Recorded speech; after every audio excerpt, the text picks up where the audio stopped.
Are you the chair of the youth portfolio? Thank you very much. I am. Okay, please proceed. Sorry about that. Thank you, everybody, for having us. My name is Ido Mfanime. I'm from Las Vegas chapter. I hold the youth portfolio.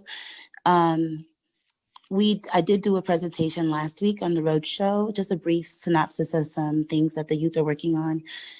But the youth themselves have a presentation that they would like to share with everybody, and they've done all the work. So I think it's only fair that I yield my time to the National Youth President, Udeme Kairi, and her team to go through that presentation to show you guys what they're up to. So Udeme. Thank you so much, Idomfan. Akwaibo Misongo. Yeah. Thank you so much. My name is Udeme Anthony Kaidi, for those of you that do not know me. Please excuse me, I am at work right now. I had to take my break so I could join my lovely people. So I'm here just for a couple minutes to give this report, this amazing report. I'm very happy that I have a strong team that was able to put something together, especially since we've been in these positions for 3 months now. So very excited, very happy to share this all with you. Thank you again to Idomfon, the chair of the youth portfolio. Definitely appreciate your assistance.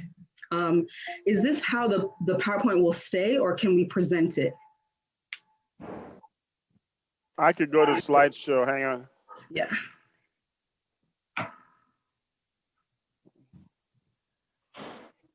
How's that? Beautiful, thank you so much. Okay. So of course, this is going to be our report from the AKISAN Youth Council. If we can move forward, I want to introduce my executive board. To the next slide, most of my board are logged into this call, but I'm just going to call out their names. If there are any specific questions after my report, they'll be able to answer, but at the moment, I'm just going to call out their names. Of course, the president is myself, Udeme Kaidi. Our vice president is Iniak Babio. Our treasurer is Ime Ukot. Secretary is Idara Bassi. Community service chair is Victoria Mary Bay. Our IT chair is Udwa Nwang. Our event coordinator is Ifreke King. And then our cultural chair is Ernest Ekpe. So we're very happy to have a full house. We have all the positions that we need full. We're very blessed to be able to do this. Next slide, please. So I want to talk about some of the previous events that we were able to accomplish within a 3-month span. Very proud of our board and extremely happy that our youth are involved in the events that we put on. So first and foremost, our first event was the first annual Uforo Ndito Nyin Virtual International Akwaibom Youth Conference. We were able to raise $203 that we will be donating a portion of them to a nonprofit that is run by one of the AKISAN youth members, not an executive board member, which I've heard that some people might have thought that it's being donated to a nonprofit that's run by an executive board member. No, it's actually one of AKISAN Youth's newest members. She runs her name's Mekom. She runs an amazing nonprofit organization called Ibani Fiok. She does amazing work. If you want to look at what she does, you'll go to ibanifiok.org. She does amazing things with her organization. Moving forward, we initiated monthly AKISAN general member meetings. So much like the National Secretariat and the Joint Council has monthly meetings, we do the same thing with the youth. So we're able to connect with one another across the nation. We update them on issues that happen in AKISAN in general, AKISAN USA, and then we update them on AKISAN Youth Council. And then we talk about current events that are happening in the United States and in Nigeria. We initiated a monthly dialect class. It's very obvious that our languages that are spoken in the Akwa State are not the main language that a lot of youth speak. We want to help change that. As somebody that was born in the United States and is unable to speak Oron or is unable to speak Ibibio, I do my absolute best to learn. I have my own private tutor. I'm still kind of nervous with speaking because sometimes people do laugh at me, but I'm doing my absolute best so I can represent my people in my everyday life and be able to speak with my mother and father in our native language. But we have we have intelligent members on our executive board. We have people like Uruak, Ernest. We have people like Ini who know native languages and are giving us their time, volunteering their time to help teach other AKISAN youth members the different dialects that are spoken in Akwa Ibom State. So our first event was last month. Our first dialect class was last month, and we're having another one, and we've made it so that it will be monthly. Every third Wednesday of every month, we will have a dialect class. We will be bringing on different teachers, talking about different topics, being able to practice in a safe space so that everyone feels empowered and everyone feels encouraged, because all we want to do is learn. We join the meeting because we want to learn the language, and that's the point of the dialect class. So I'm very proud of our cultural chair and our IT chair, Uruak and Ernest, for pushing this initiative through, and I'm so happy that we have this class in place. And we hosted a virtual conference liaising with lead Akwa Ibom protesters regarding the NSARS movement. So the NSARS movement is something that's very big, that's happening in Nigeria. I think SARS is something that's affected almost every single person that's either on this meeting or will listen to this meeting in the future. We found it imperative that we speak on the NSARS movement, and we were able to speak with protesters that were leading the movement in Akwa Ibom State to talk about the panel, the group that our governor created to fight to fight police brutality and to really talk about and iron out the NSARS movement. So one thing that we can learn from that movement, honestly, is that sometimes it is engraved in Nigerian culture that the youth aren't really looked at in a very respectable way. Sometimes people that are in power see youth and either want to take advantage of them or don't want to pay them any mind. And this seemed like something that was such an amazing opportunity for us to speak about that mentality and also fight the NSARS movement and really support the NSARS movement. So as a youth, even if we live in the United States, even if we're part of the diaspora, we need to speak up on these things. And as an organization that is for the growth of Nigerian people, it's important for AKISAN USA to be part of these conversations. So I'm really happy that we were able to host that conference a couple weeks ago in regards to NSARS. Next slide, please.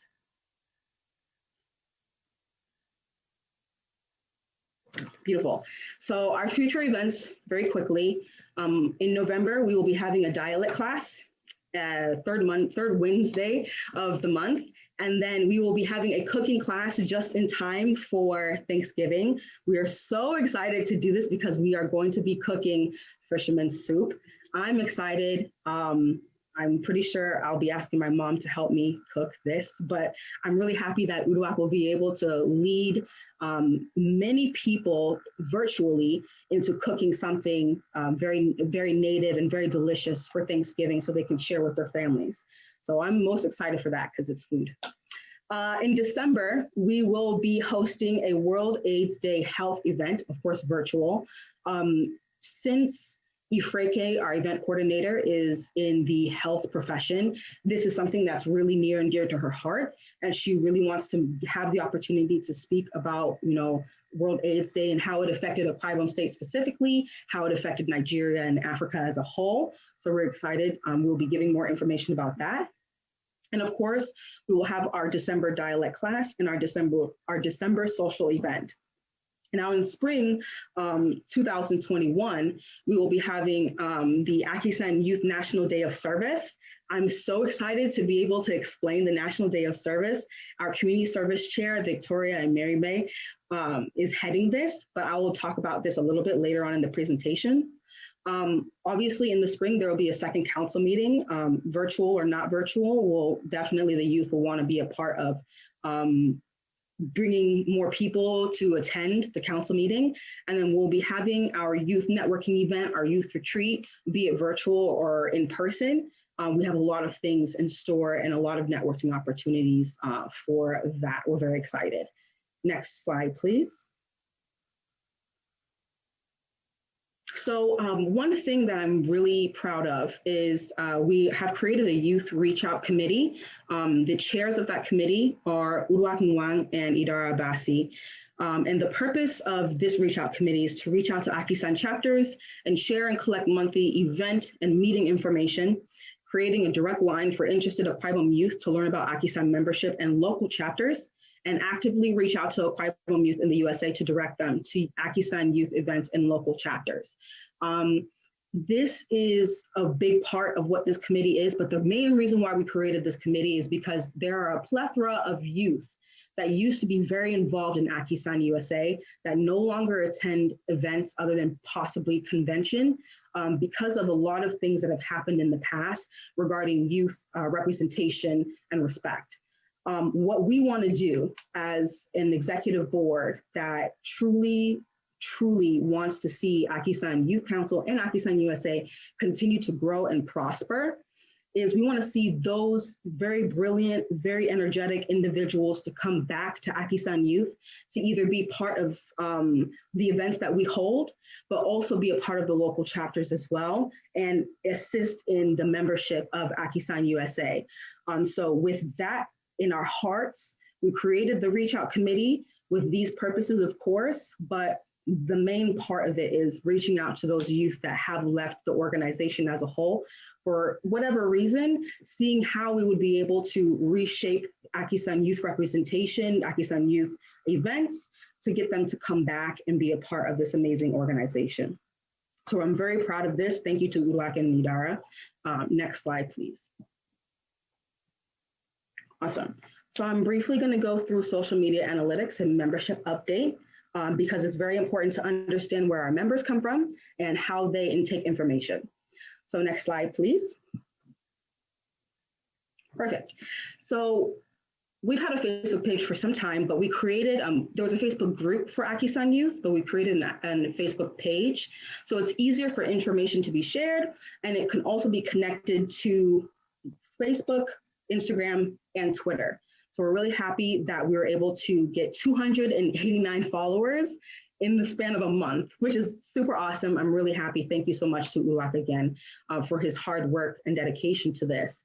One thing that we wanted to point out specifically is that most of our followers and most of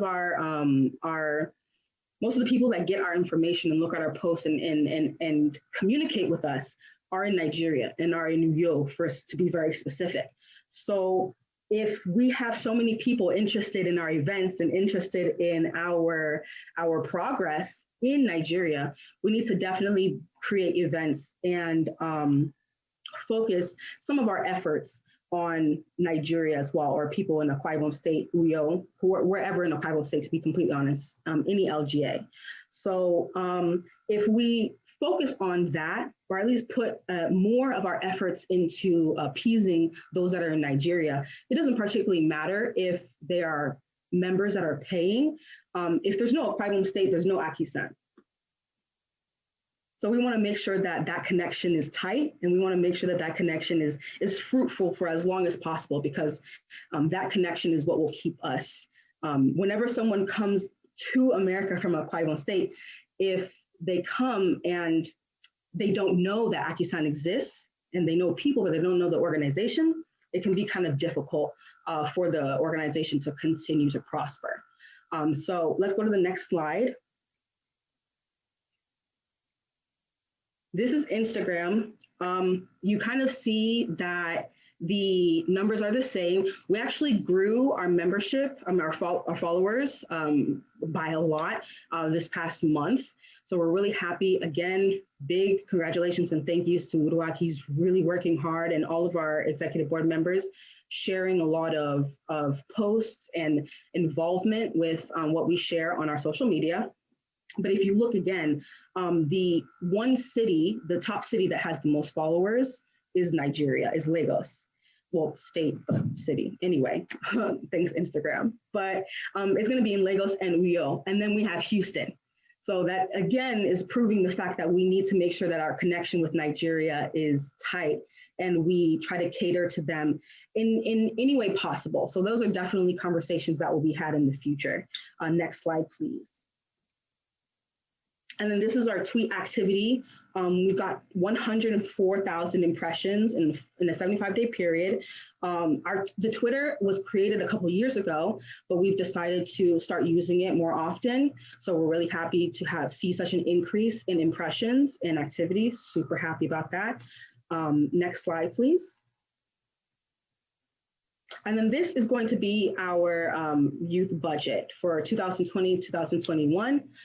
Before I dive into some of the specifics, we aren't asking for a new amount. What we are asking is for the $6,000 that was approved by the previous administration for the National Secretariat from Houston. We ask that amount just roll over to the next year because as we are just starting and there's a lot of things that have been covered that could be covered with that budget, the $6,000 budget from the national executive, we don't think that it's necessary at this moment to ask for any more or to ask for any less since that amount was approved by the previous administration. This is a little lowdown of the budget. Upon availability, and of course it'll be sent to the National Secretariat, the full detailed budget. We want to begin a dialect series that is going to record and document our language, our folklore, and different traditions that come from the Akwaibom people so that it can be passed down from generation to generation, even if you're not born in Akwaibom State. So this would be an additional tool that people can use to learn on their own or for parents or soon to be parents to pass on to their children. So we're really excited about that dialect series. Thank you, Ernest. Our Day of Service t-shirts, I'll explain a little bit about those in the future. I have like 1 or 2 slides. Of course, our youth retreat funds, our youth networking event, we definitely want to be able to provide a space for youth to come together and learn with one another and be able to grow as a unit. Cultural Preservation Fund has to do with anything that is preserving our culture in the United States. So when it comes to events, when it comes to different projects that we're going to be doing, collaborations that we do with other entities, that's where Cultural Preservation Fund comes from. And then our miscellaneous is just that, miscellaneous funds. So this entire list equates to $6,000.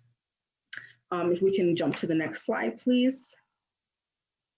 And this is, I love all my executive board members the same, but this is my favorite slide. We're talking about the week of service. We call it the National Youth Day of Service because we want the youth around the United States of America to do something every single day for a week that helps the community that they live in. And then we will also be helping our community at large. So to go through the different days a little, like just very quickly, this is going to happen during the spring. So between January and April, I'm sorry, I live in Florida, so I think January is spring. No. It's going to be between March and May that we're going to be able to put this event on. Monday, we'll have a motivational Monday, and we'll have members send in art, poetry, or words of encouragement to get them and others through the week. Tuesday, we'll have Traditional Tuesday, which is awesome. We'll have everyone dressed in their traditional wear, go to work or go to school or just hang out at home. Send us a picture of them wearing traditional outfit. We will share the people that send in their pictures, and whoever gets the most likes on our social media, we will donate $50 to a nonprofit of their choice. So we're really excited about that, being able to put, our people's fashion sense on the big screen and then be able to give back with that. So very happy about that. Wednesday is Workout Wednesday. Send us pics of you burning some calories because we're not able to help others if we don't help ourselves. So we want to take a moment, help ourselves, make sure we are healthy, make sure we burn some calories, make ourselves feel good. And then Thursday, we have a trivia night. There will be questions relating to Akwaibom and our association that will be posted throughout our social media for that day. And the first person to answer the question correctly will have a donation made out to a nonprofit of their choice. So this is another opportunity for us to have fun and then also give to our community. On Friday, AKISAN Youth will have a specific collaborator that we work with. Hopefully that's nationwide, and everyone will go out and work with that organization. So it could be Red Cross, it could be UNICEF, it could be things like that. If we're unable to have a collaborator, we'll just ask that everyone, they purchase one of the fundraising day of service shirts. And then wherever they go, if it's a community garden or a food bank, whenever they do something for that community, they just wear the shirt and show and respect AKISAN too. So we're very happy about that. And then the big event is going to be a live broadcast fundraiser where we broadcast different events and different shows for an extended period of time. And as we're broadcasting, people will be able to donate to an organization in the Akwa Ibom State. So it's really fun and we're really excited. I want to definitely thank Victoria and Mary Bay for putting this whole thing together. It's absolutely beautiful and I love it. But I think this is our last slide. And I don't know if I have that much time left, but I do need to speak briefly on the pageant committee and my workings as Miss Akwa Ibom USA. Can someone tell me how much time I have left? I'm sorry. 45 seconds. Okay, so quickly, in the pageant community, as Miss Akwa Ibom USA, I'm collaborating with the Mr. Akwa Ibom in Akwa Ibom State and the Akwa Ibom Most Beautiful Queen to bring a skills acquisition seminar from November 26th to November 28th in the government primary school in Ata Obioakpa. That's in the Oruk Anam LGA. And for the pageant committee, we've met for the first time. We created our timeline and we are really excited for the additions that we're bringing onto the pageant for 2021, be it virtual or in person. So if you are interested in sponsoring or donating for the pageant, you can reach out to me personally, or you can email mmAkwaIbomUSA@gmail.com. And also, if you're interested in sharing information on the skills acquisition seminar that's being hosted at the end of this month in Akwa Ibom State, also you can let me know. The youth will be posting that flyer a little bit later on. It needs to have some corrections. It needs to be corrected in some ways. But I'm really happy that I'm able to collaborate as Miss Akwa Ibom USA with Mr. Akwa Ibom in Akwa Ibom State and the Akwa Ibom Most Beautiful Queen in Akwa Ibom State as well, so that we can work together and empower our youth. So I'm all done. Thank you very much. My pleasure. That's very good, comprehensive report. I particularly like the analytics part. Oh, thank you. Thank you, Also, Dana. Ms. Idom, sorry for breaching protocol. It wasn't on purpose. And then finally, before I throw it open to the House, with respect to the budget, not to call you out, that's not what I'm saying, but I wish you had shared that with me before. I already have something in the budget for you guys. I don't believe we roll over stuff, but it should be more than enough. So we'll get to that during budget presentation. Okay. Yes, so now to the House. Any questions for Ms. Ikaidi? Yes. Mr. Kwan, go ahead. Mr. Ikaidi, you and Idom Fund need to be celebrated. Your eloquentness and the delivery, it was very succinct and I clearly fully understand. But this is what I don't understand, or maybe you could enlighten me on that end. Concerning the budget, the $6,000 budget the association has approved prior from the previous administration that will be passed on to. My question is this: what program that the youth will be performing, will be doing, that will be bringing in some funds? That way, when it comes to next year and the year after, there will be a replenishment of that funding. The money should be going in and coming out. Is there a particular program that the youth will be embarking such that will bring in some money in? And if there is none, could we collaborate, put our heads together and see what the youth can do to be able to bring some funding in That way, the funding is not going out, but also coming back in for future youth program. Thank you. Thank you so much. If you don't mind, I'll answer this question just briefly. Well, at this moment, we don't have specifics planned other than selling of t-shirts for the day of service. We want to utilize that fundraising opportunity, not only to spread our representation via clothing for our members to represent us in different parts of the United States, but also when they purchase these t-shirts, we'll be able to use those funds to fund us donating to other organizations. So it's kind of going to pay for itself. Well, it's literally going to pay for itself. One thing I do want to make sure everyone is on the same page is during our first month of being in these positions, we hosted the Uforo Inditonyin conference. And we were able to raise $200 off of a conference that was planned by people that barely knew each other. And the only factor that we all shared was the love for AKISAN and the love for Akwa Ibom youth, and making sure that they are empowered and they understand that there are people that were in their space where they are now, that were able to climb corporate ladders, and they were able to break barriers, and they were able to represent their state, Akwa Ibom state, while doing so. So even though the purpose of that conference was empowerment, we were still able to raise $200 based off of one event that we planned from August to September. So I definitely understand your concern, and it's part of our goal to be able to be self-sufficient. And then of course, we do want to have a budget through AKISAN USA to help us move forward in case something happens. But fundraising is a big part of what we want to be a part of.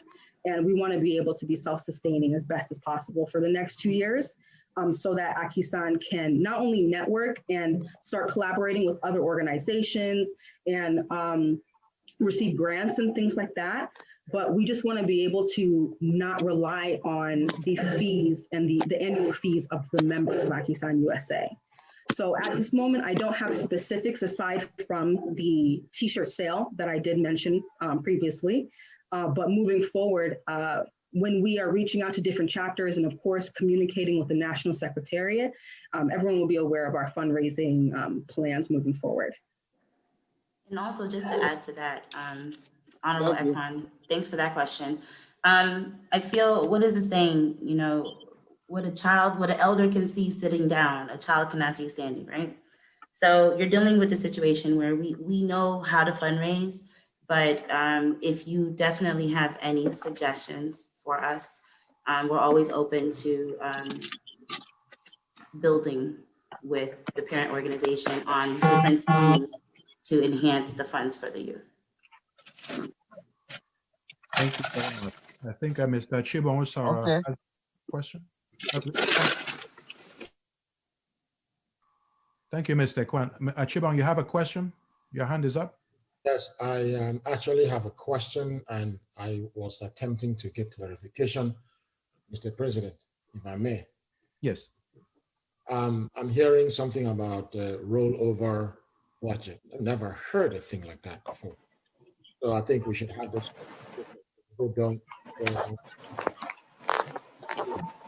That what? I can't hear him. Can you hear me, please? We hear you now, yes. Start over. Yeah. So I don't know if there is anything like a rollover budget. I'm not sure there is a thing like that. I've never heard a thing like that. A budget is made for the particular fiscal year.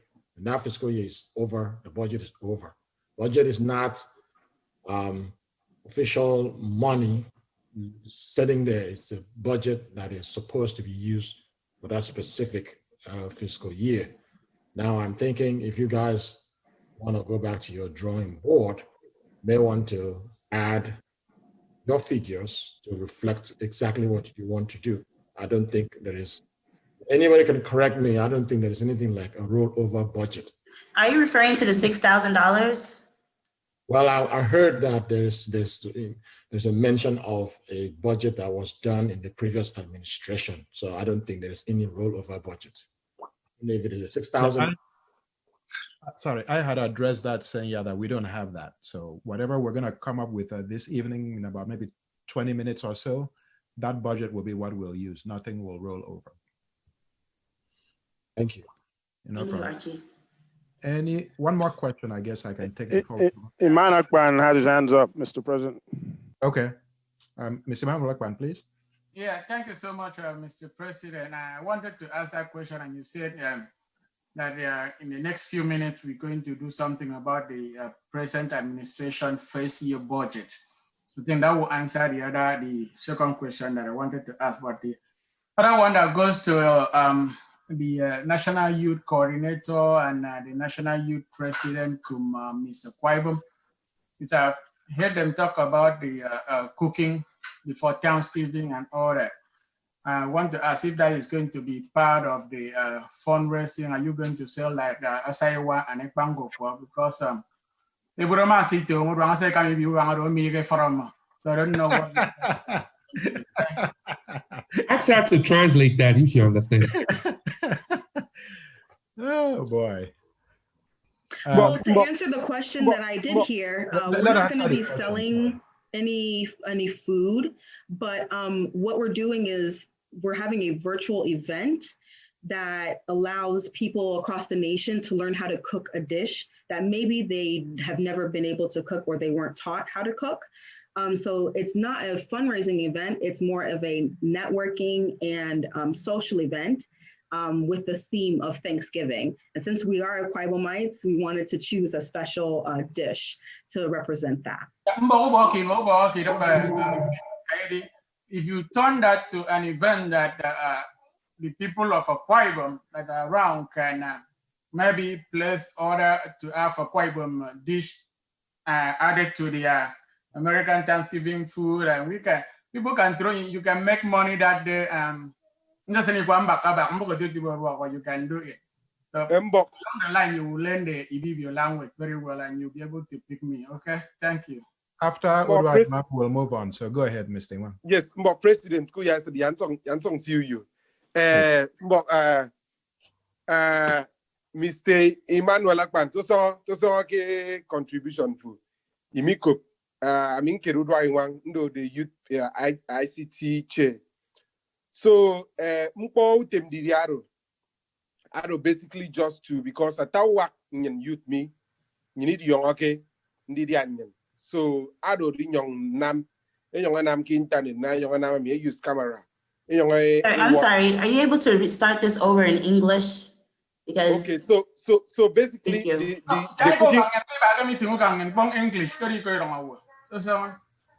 Well, you want her to hear what he's saying. I need to understand what you're saying, and so does he. She doesn't understand what he's saying. Let him speak so that she can understand. Mr. Iwan, go ahead, please. Mr. Iwan, are you there? It's muted. Unmute yourself. Yes, I'm here. Sorry about that. So basically, it's going to be a Zoom meeting. We're going to share the link on our website where you can just go in and register. And once you register, you get a link, a shopping list, and a recipe sent to your email. So what you do is just to go shop whatsoever is written on the list. Then on the day of the event, you open the link and you see the person that is going to help you guys to cook, and everybody will just follow whatsoever we're doing. It's just basically to teach our youth, because a lot of us do not know how to cook, do not know the meals and everything, the recipe. So day by day, we're just doing this. It's going to be a monthly event, but this will be the first one, which happens to be in the week of Thanksgiving. So I don't think we'll have chance to, do fundraising and all that. It's just to, something to engage the youth and then show our culture and represent who we are. That's all. Thank you very much. I do want to add something very briefly, if I could. In regards to holding meetings and speaking Ibibio or one of our native languages, the reason why we began the dialect class is because there have been there have been situations where, just like this one, we don't understand the language. There are youth that don't understand the language and are ridiculed for not being able to understand and are blamed for not being able to understand. So as a youth executive board, we want to move forward and help empower those people, those youth that feel uncomfortable when they're not able to speak the language, and teach them basics so that as they're being taught basics by the AKISAN youth, their parents or maybe family members will be able to help them perfect the language that they're learning from AKISAN youth. So we're here to make sure that our youth are able to grow into beautiful, strong, and representative Akwa Ibom people. So that's why we are doing different types of events and helping people learn the language and cook and so on and so forth. And we do it in environments that are very welcoming, because there are situations where there can be a lot of blame put on the individual themselves for not understanding the language. So I just want to make that very clear. We are taking the initiative to try and help those that don't know, because it'll be easier, obviously, in meetings like this, but it'll also be nice and empowering to know our native language and feel that strength with knowing the language. So I just wanted to say that, and thank you, Uduak, for being able to translate and answer the questions that Mr. Akpan had. Right. Thank you. Mr. President, before you move on, just one quick thing, if I may. Okay, go ahead. You are recognized. Thank you, Mr. President. I just wanted to applaud Ido Ime, Youth Committee Chair, and Udeme for a great presentation. Lots of great data on there. In the area of suggestions, I've heard a lot about Instagram and driving followers and how that drives funding from adverts and things. So if you could connect to all those youths in Uyo and drive significant volume in your Instagram page, that might be an avenue for revenue. So go look up how you drive followers, you get to 1 million followers and drive funding for AKISAN. But great presentation. I just wanted to applaud the team there. Thank you. Thank you. I actually want to just say that Uduak is the person that's in charge of all of our social media. And I think that's already his #1 goal. So thank you for your suggestion. The fact that you thought of that and Uduak has been working toward that means that we're on the right path. So thank you. All right. Thank you. Well, thank you, Idom Fan. Thank you, Udeme. Thank you very much. We're a little bit behind time, but up next, we're moving to item number 12, which is the AKISAN Aware program. For those of you who've been around long enough, you probably heard of that term. I think that was during the tenure of Mr. Emmanuel Isong. AWARE stands for Akwa Ibom Women Affairs for Resources and Empowerment. I know the group sort of went underground, fortunately or unfortunately, shortly thereafter that administration, but I did promise to revive that. So at this point, I'm going to be asking Mrs. Edidion Akpanikwa to give a short presentation, 10 minutes, answer a question or two, and then that'll be it. So thank you very much.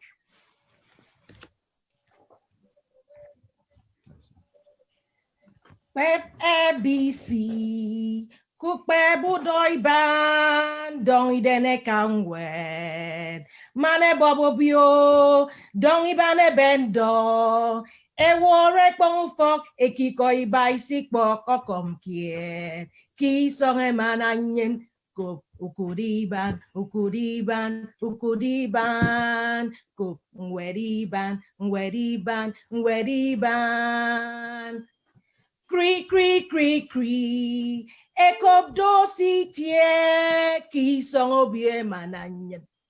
Ibani ki dogongpo toto ko yeset. Ukwengi tiemo ekese do keburika. Human dito ko ye tengina basi. Mfnama ba ko ye tengina basi. Mfnama ba ibaneke do se fe fre kentando manadi baradu foriban ndienu yodwo iban yene maikero sikpinanam iban yene maikuboro usugide ni yemeke Mekofnoi my sni demo, usuide ni yemeke, madau kare my sni demo, usuide ni yeme, ete yaribane kangwed, manetieno bobobio, o widi bob kobi ma, iban midianake, Kop Nwediban, Nwediban, Nwediban, Kop Nwediban, Nwediban, Nwedofon. Nwediban, Nwediban, Nwediban ofon, Nwediban, Nwediban, Nwediban ofon, Ntak me yakibano.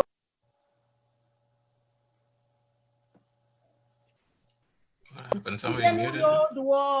Ama don't want them wet. Uforodo obio. Ama don't want them wet. Uforodo obio. Mufe yagibane kan wet. Maneteno bobobio. O we di bob kobima. Iban medianake. Kop Nwediban, Nwediban, Nwediban. Kop Nwediban, Nwediban, Nwedofon. Kop Nwediban, Nwediban, Nwediban. Kop Nwediban, Nwediban, Nwedofon. Akwai Bamiso. Yeah. Yeah. Mọi người hỏi nói nha. Boy, I'm here going on here, please. Tipo, me me awang ya miro wo, ya miro wo. Man, how can you do that? That is awesome. Yeah. That is awesome. Yeah. Yeah. Iban boy nambango. Oh. I know you all can feel the passion that I have about women program and initiatives. My name is Edidion Itoro Akpanikwa, the present First Lady of AKISAN, USA Inc. I want to make a little introductory presentation of our web program. When I was thinking of a women platform to support my husband, and I can see his passion about AKISAN women coming up. So and he knows that I like anything that women is involved. So I took it on my own to do a research about the previous web program that has been there since existence, approved by council in 2012. So I found out that this program, as was said earlier, AWARE means, the next slide please, AWARE means AKISAN Women Affairs for Resource and Empowerment. So I did a little research why it has not been up for about 5 years, since August 2015. And I found out this about the program. So this program was created by someone, the next slide please. Origin, I'm on Origin. It was created by someone that has the same passion as I have, looking at or hearing about that song, you would know a little bit about how far women has come, women empowerment has come to stay from the history when women were not given opportunity to go to school, were not recognized, until now that women have a voice in the development of anything, be it in a work setting and a quibum, and Nigeria at large. So I'm very excited to introduce the person that created this platform for our women. In 2006, he said that there was nothing like, he felt a void in AKISAN structure. So he wanted that void to be closed up with a women program. And this person is by name Chief Uwem Inam. He was the one that created that AWARE program. And now I am introducing the rebirth of that program because it has not been on for about 5 years now, unfortunately. So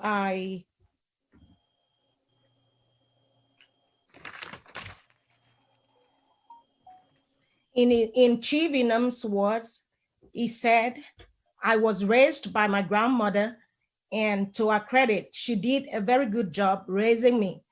I always admire her strength and intelligence.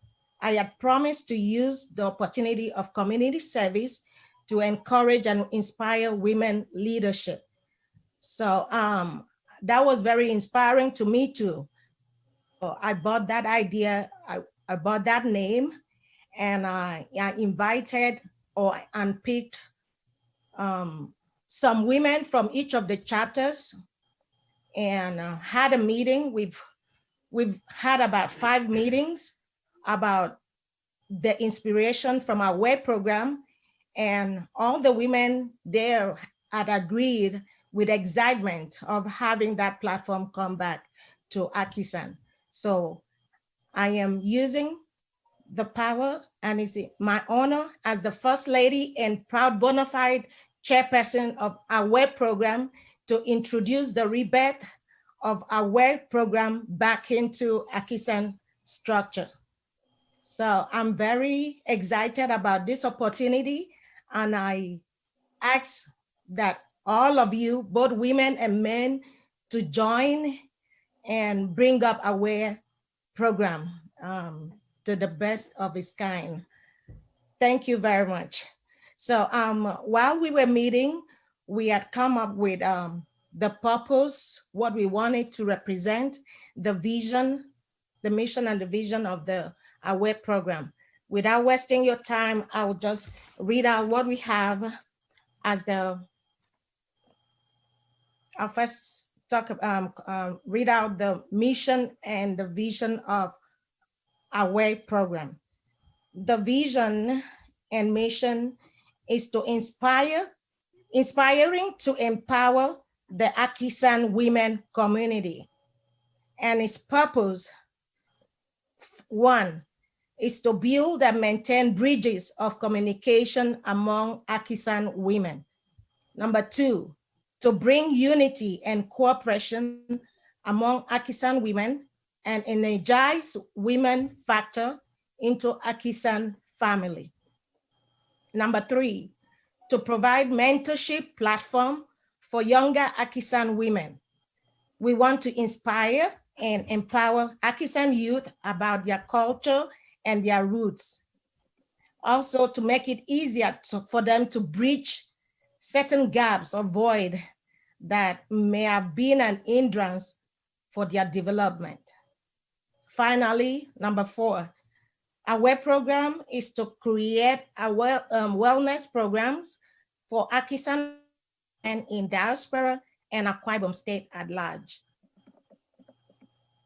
For now, the contact information of where we are working on putting it back on, putting the link of a way back on via AKISAN website. So within 10 business days, it should be up. So keep checking on AKISAN website for that contact, so that if you have any suggestion, concerns, questions that you want to reach out to somebody, you can do through that link. Next slide, please. Okay, so this would be the highlight of our web program for 2021. There are, as I said, I only picked few women from each of the chapters to have this meeting. It was not a secret. I just wanted somewhere to start from somewhere. And now in our last meeting, we decided that the position be made public for all the women that are interested, that are dedicated and committed and have the same passion and vision for this great program to come out and request for these positions. We have the position of secretary still vacant, treasurer, social secretary, PRO, and the regional coordinators. We need regional coordinators to represent the East Coast, West Coast, Central, Southwest, and Southeast. So when the link is up, those positions will be out there. And if you're interested, please send in your resume. We don't just want to pick you because you own up. We want to be sure that you are about the same mission, vision, and that you are going to be serious with the position that you are going to have or to take control of. Thank you very much. And this is my little introductory presentation for the web program. Next slide. Any questions, please? Yes, the First Lady. I have a question. Mr. Kwan, go ahead. The First Lady, when you were saying the men to welcome the ladies, and you did not say the boys. I'm one of the boys. You are welcome, boys. You're welcome. Thank you.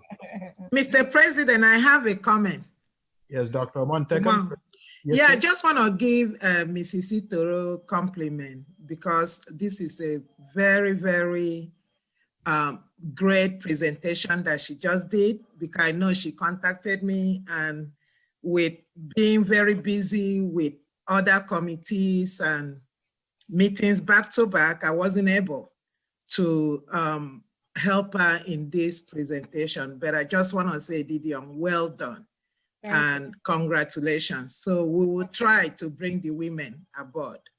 So Okay, please, all the women on this forum, please go back to your chapters, all the chapter presidents, go back to your chapter and spread the news, because Away is back and alive.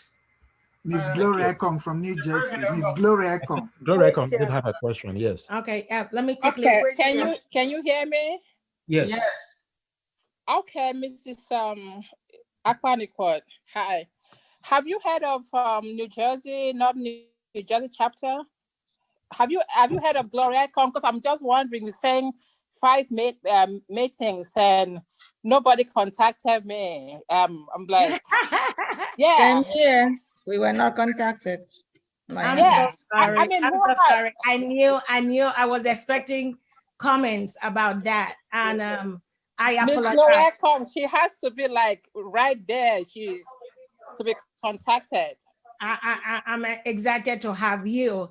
I did not know a lot. I was just saying I needed 12 people for me to share my ideas with and come up with something before the end of the year. So I'm very excited to make it go public on January. So we will have a meeting, one meeting on December, and I'll make sure I'll try and reach out to everybody as much as I can. Okay, the next one is Emmanuel Akpan. Yeah. Emmanuel Akpan, use the electronic hand raising. Put the very okay, young. No, I'm electronic. I'm electronic.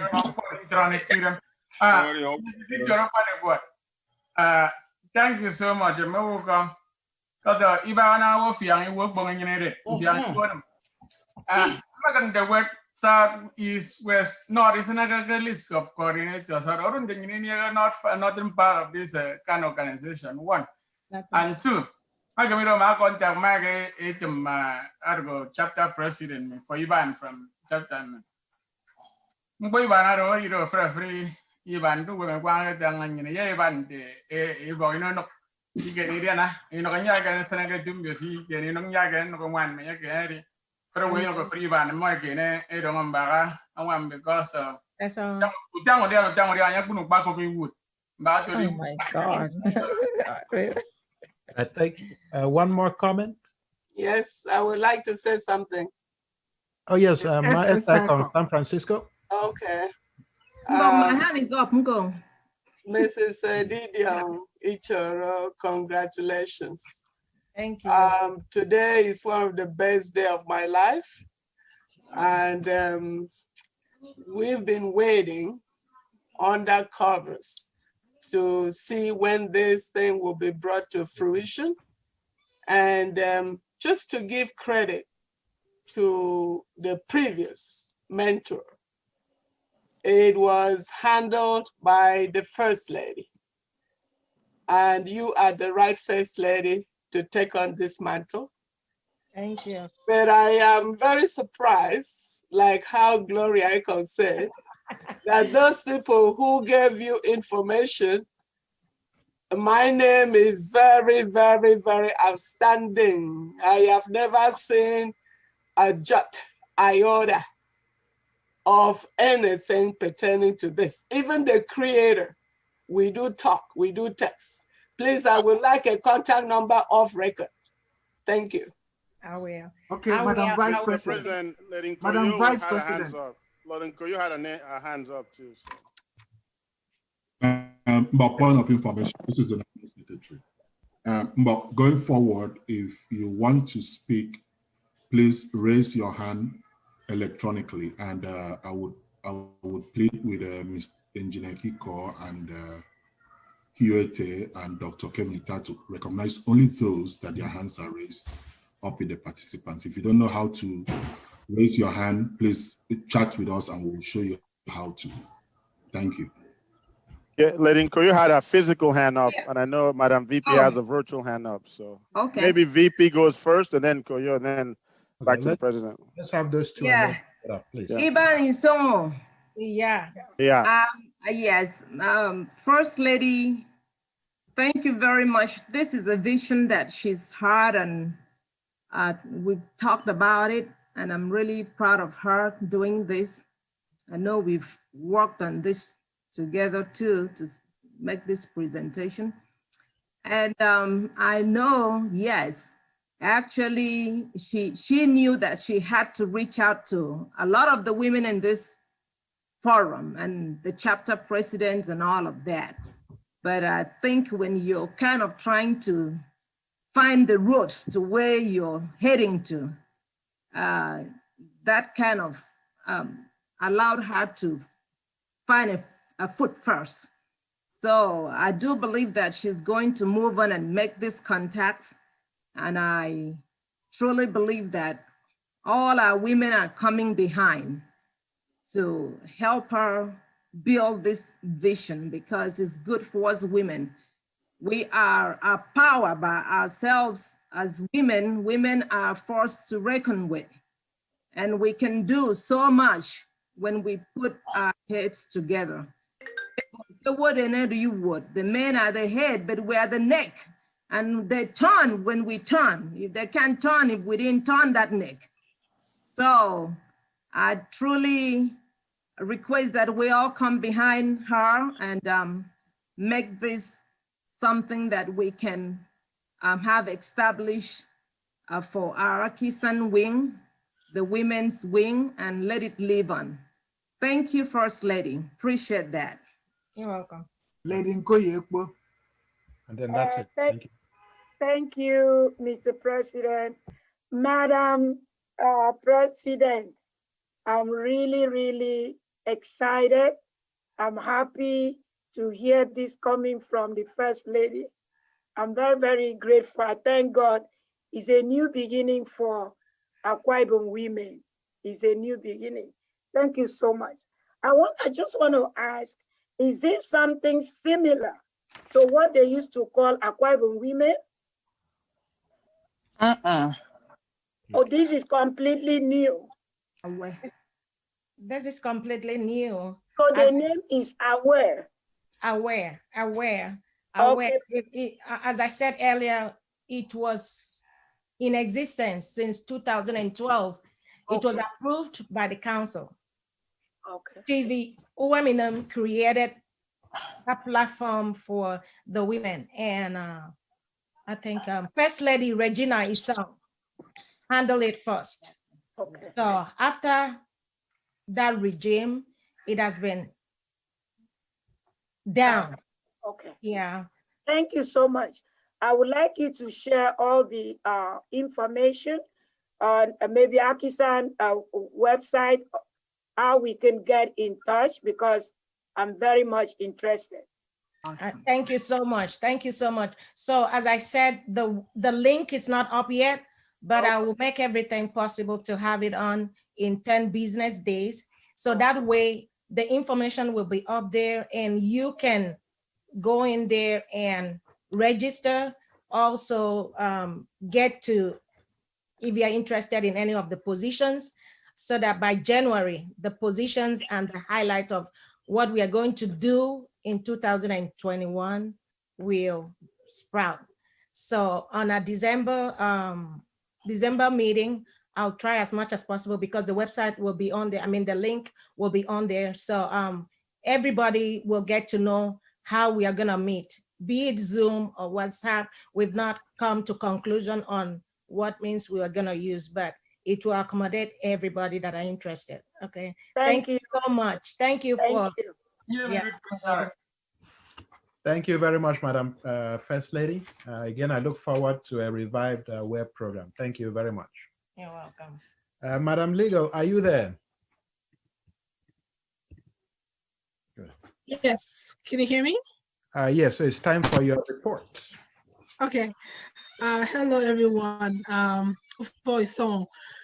Usually in a normal, peaceful organization, there's usually not much. The legal counsel's office is kind of a quiet one. So there's not much to report right now, apart from what I reported earlier on. That's been the biggest event so far in terms of legal matters. So what I'll do is, I use opportunity to come the Constitution Committee, Engineer Kiko, Chairman Hiwete, Mr. Michael, Attorney Michael Essien, let me see, President from Nashville, Tennessee, everyone on that committee. I'm sure I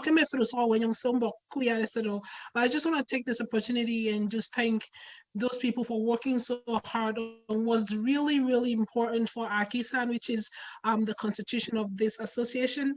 Hopefully most of you were there at the roadshow, which was very well presented by people in those committees. So apart from that, unless you have a question for me, I really don't have anything else to report at this time. What I had to report, I already reported that earlier today. So that's it. So.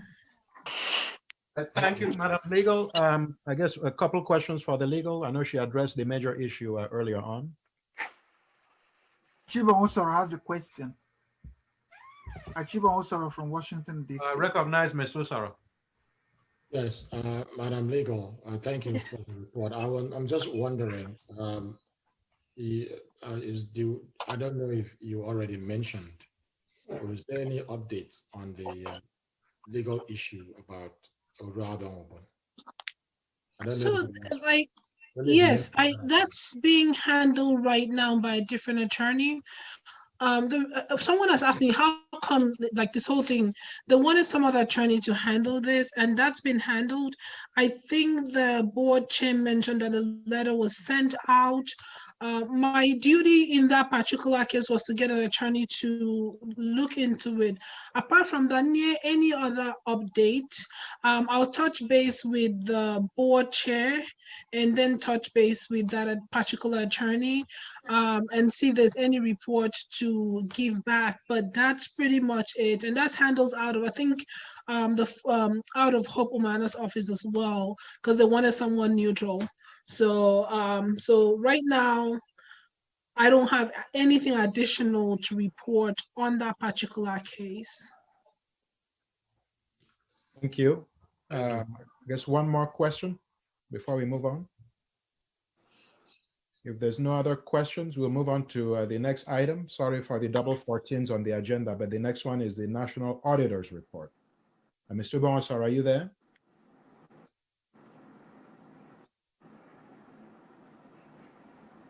Are you on mute?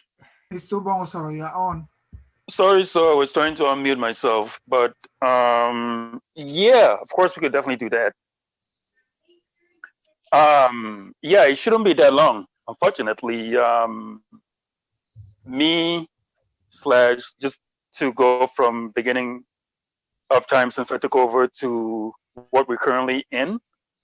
I did touch base with Mr. O2, Charles O2, that is out of Northern Illinois, a previous auditor. He audited ATUCAT his first year, but since then nothing has been audited. And to my surprise, I did speak with Miss Itama about going forward when she took over from Mr. ATUCAT. She said she would talk to her team about it. She never came back to me, so I didn't get nothing out of it. And instead of having a fight, I went to council and elaborated on what had transpired. But my suggestion to her was to engage on doing an audit on on a monthly basis. Being that we get a financial statement on a monthly basis, it would make it easier. I'm not getting paid, not my asking to get paid. It will make it easier for me to audit an account if we're doing it on a monthly basis, because all you have to do is just send the receipts for that month and provide me the monthly statements, and then we could try to tie that out and inform council everything is okay.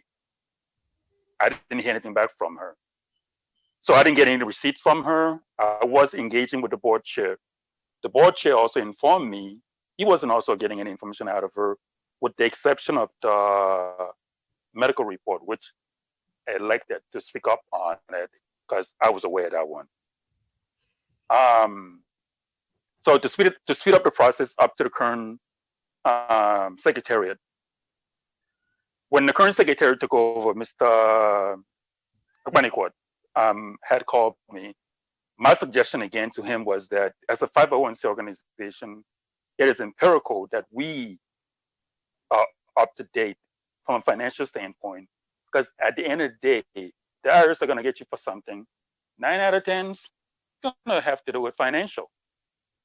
So my suggestion again was, let's engage on a monthly audit report where we are constantly informing councils in terms of what's going on, whether we are in compliance or not in compliance. It's a lot easier for me as well. Like I said previously, he agrees, and he has alluded to that already. So I'm fine with that, and I look forward to working with him, because I think for us, the day we get a knock on our door saying this is the IRS, for the naysayers who love to say, can we just move on? They won't be able to speak. But I know if I've ever argued on behalf of this group, on behalf of my own community, it's not in my best interest. It has always been on behalf of my community's best interest. So I'm not interested in getting paid, nor do I want to get paid. So yeah, we'll find moving in that trajectory. But to allude to some of the stuff that I've heard, being that we don't have any audit report to give you, because Charles himself didn't give me anything. I have communicated with the newly elected auditor, Mr. Cosmo Statham.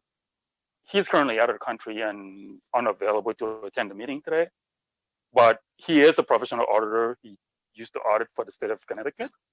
So we have him, I, or the current treasurer for this same secretariat have not disagreed from a financial standpoint in any positions I have ever taken. However, I have disagreed with some of our fellow members who think, to some extent, maybe I'm making much of a big deal about nothing. So I will employ any accountant in-house that disagree to call me, touch base. Well, I'm good with that. But I will, however, disagree with anybody that says that I'm just making nothing to do about nothing. That doesn't make any sense. To elaborate on a conversation that took place earlier about paying out dues, I will congratulate Mr. I think he has more than one name, the hardest working man, and also Wemekwan. He alluded to something I was going to speak up, but then when he said something, I kind of backed off on it. The notion that we are engaging on paying out anything or we are doing things that's completely in non-compliance to GAAP or from a financial standpoint. At the moment, we have presidents that have access to our bank accounts and are able to write checks from Bank of America, and no one is able to stop them. So in that situations, we have lack of custodial or controls in every angles. I've been arguing that for so many years, but it seems like we keep doing it, and then we wonder why 33,000 would disappear, or why the president would take advantages of certain things we have in place. We're going to continue to have those issues, no doubt, because we have created that. And when I'm at work, I was thinking about what the issues that we have, because I deal with it on a regular basis. Half of the problem that we have is council. I'm a council member, no doubt, but I've spoken up on it every single time it's been brought up. Our constitutions and a financial manual strictly calls upon council members to enforce the rules and regulations as it pertains to our group. But what we have is council members embedded or seeking to be approved by any secretariat instead of enforcing the rules they should be enforcing on these people. So with that said, you can, like UM stated, have an internal auditor in-house that's supposed to look at your numbers and make sure things ties out prior to you, council members, even seeing it. Not even looking at the numbers. And then when the things is brought up and we have 20,000 problems, and we are like, oh, no, we have problem, we out of time, like a compliance. Mind you, you are never out of time, so you are dealing with financial issues. Let's be clear about that. You are out of time when you're out of money. But the notion that we have an internal auditor who has not looked at the number yet, but the board gets to review it and sends it and presents it to council members, community members, or anybody, is mind-boggling. I think quite often when we do that from, now, if we have an accountant in-house that disagree, please feel free to stop me at any time. If we have that situation where it was an external auditor looking at the numbers, I think we're within our rights to say, yes, we can do that. We can do those things because we don't have internal auditors.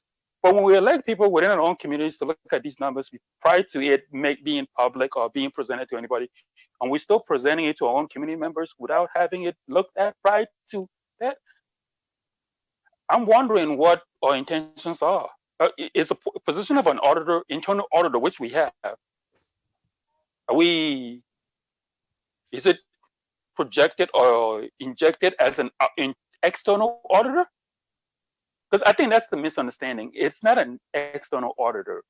We're supposed to be an internal auditor, which means anything that's being spent prior to anybody else seeing that thing should go through our desk. And we're talking about going back 3.5 years at this point. So as the loving Aquabomites who would like to see us succeed someday down the road, I mean, I'm currently a member of the financial committee. I would highly recommend that we interject by making sure that everything in-house is done right. Because the day that IRS knock on the door, I've made these remarks before. Nobody's to me speaking. I know my people. So let's get our financial stuff in-house handled prior to someone else knocking on our door. Because even I would not be able to help you. Good. Thank you. Ubo, thank you very much. Not a problem. Any questions for the auditor? Uweme Kwan is the next. Uweme Kwan. Oh, he had his hand up. I'm sorry. Okay, yes. So any well, Mr. Kwan, go ahead. I'm sorry.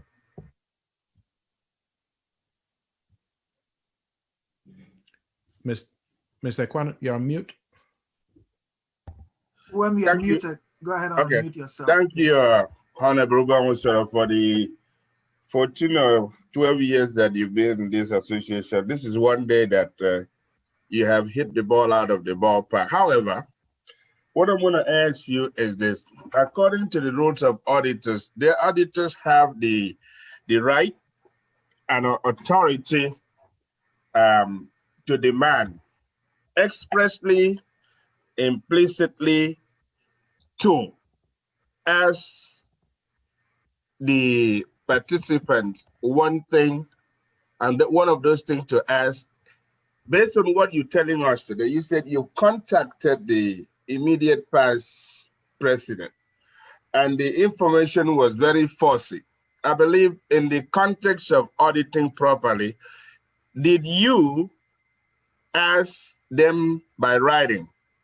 Because what is going to happen here is this: your work as auditor, like you said, if an IR is stepping, an IR is wondering, oh, do you all have auditor? Yes. Auditor says, yes, I've contacted the person that's supposed to give me the record, but I did not have it. I believe, to fully accomplish your ministry, it seemed to me that a letter should be accompanied by the verbal communication that you have. Vis-a-vis, or case in point, the former auditor of this association, when I was the board chair, Mr. Usanga, I have some of his paperwork. As a matter of fact, I have his file that he used to order the association and give it in writing and send it to I remember him sending it to Bufai. I remember him sending it to other people, demanding in letter such that it will be documented in AKISAN archive. I would suggest, based on what you said, it will be prudent to make that in writing. That way the person is aware of where they're sitting. Thank you so much. That's all I wanted to say. Thank you. May I address that? If your guy is the next. Hold on now. I mean, you asked the question, then next guy is next. I don't get the logic. Yes, about 30 seconds. Am I allowed to address that issue, or are you going to go next? Yes, 30 seconds, please. Thank you. Okay. Mr. Kwan, your question is well noted, but from an accounting standpoint, I'm not exactly sure why the need to demand anything should be necessary. You have to keep in mind that at the end of the year, you have to file a tax returns. So if you are filing your tax returns on behalf of, technically speaking, a Form 990, are you telling me you are filing your tax returns on numbers that have not been audited? On what grounds? So it is not a position of an auditor to demand anything from any president or anybody. Again, the focus shifts back to council. Council's obligations, once it's been noted that those compliance were not met, should be to deal directly with the national president for not providing the information that's needed to audit. That is not an auditor's position. It's an internal audit position. It's not my job to fight anybody. It's my job to look at the numbers and say I agree or I disagree. That's my job. Thank you. Mr. Fionka. Yes, sir. Okay. Mbok, first of all, I have to apologize for the short break because my system was full. I have to clear some of them to have space. Mbok, say what the last gentleman said about financial responsibility is very, very important. Financial issue has always been the problem within the association. Whenever we have an issue of financial accountability, I think, in my own opinion, it is always as a result of poor management and poor financial recording.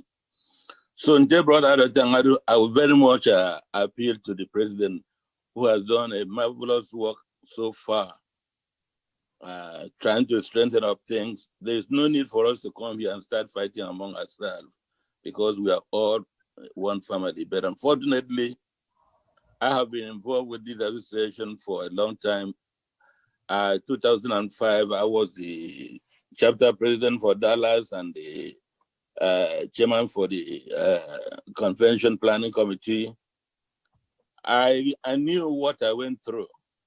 So it is not easy to really direct many of our people, even when they knew that something is right. Many of us will always try to create a room. So, that issue of financial responsibility recording is very, very important. He did make a very important request, which I would very much love the current president to start from his own administration. That is making it easy for them to keep, to have financial statement every month, so that at the end, it will not be a burden to gather those records. But then at the end,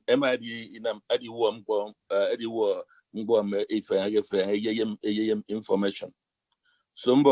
Let us, this is our own organization. Let us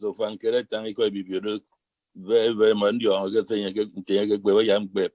So,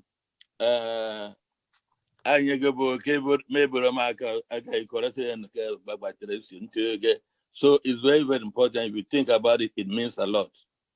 We okay,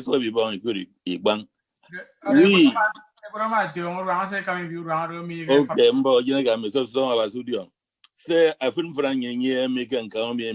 to be really honest to all of you, including myself, we have laid down our people. Please round up. Thank you.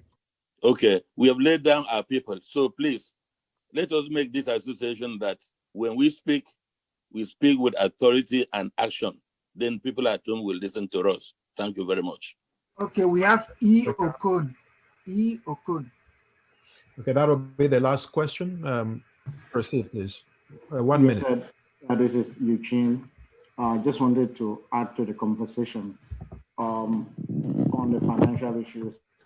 This is more a process-oriented issue, and it appears that we're taking it out of context.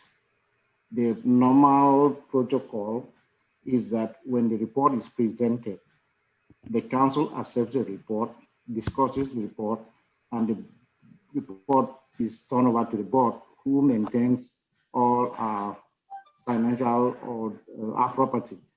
The auditor, the board then turns over the report to the auditor. At that point, the auditor can request supporting documents if he or she so desires.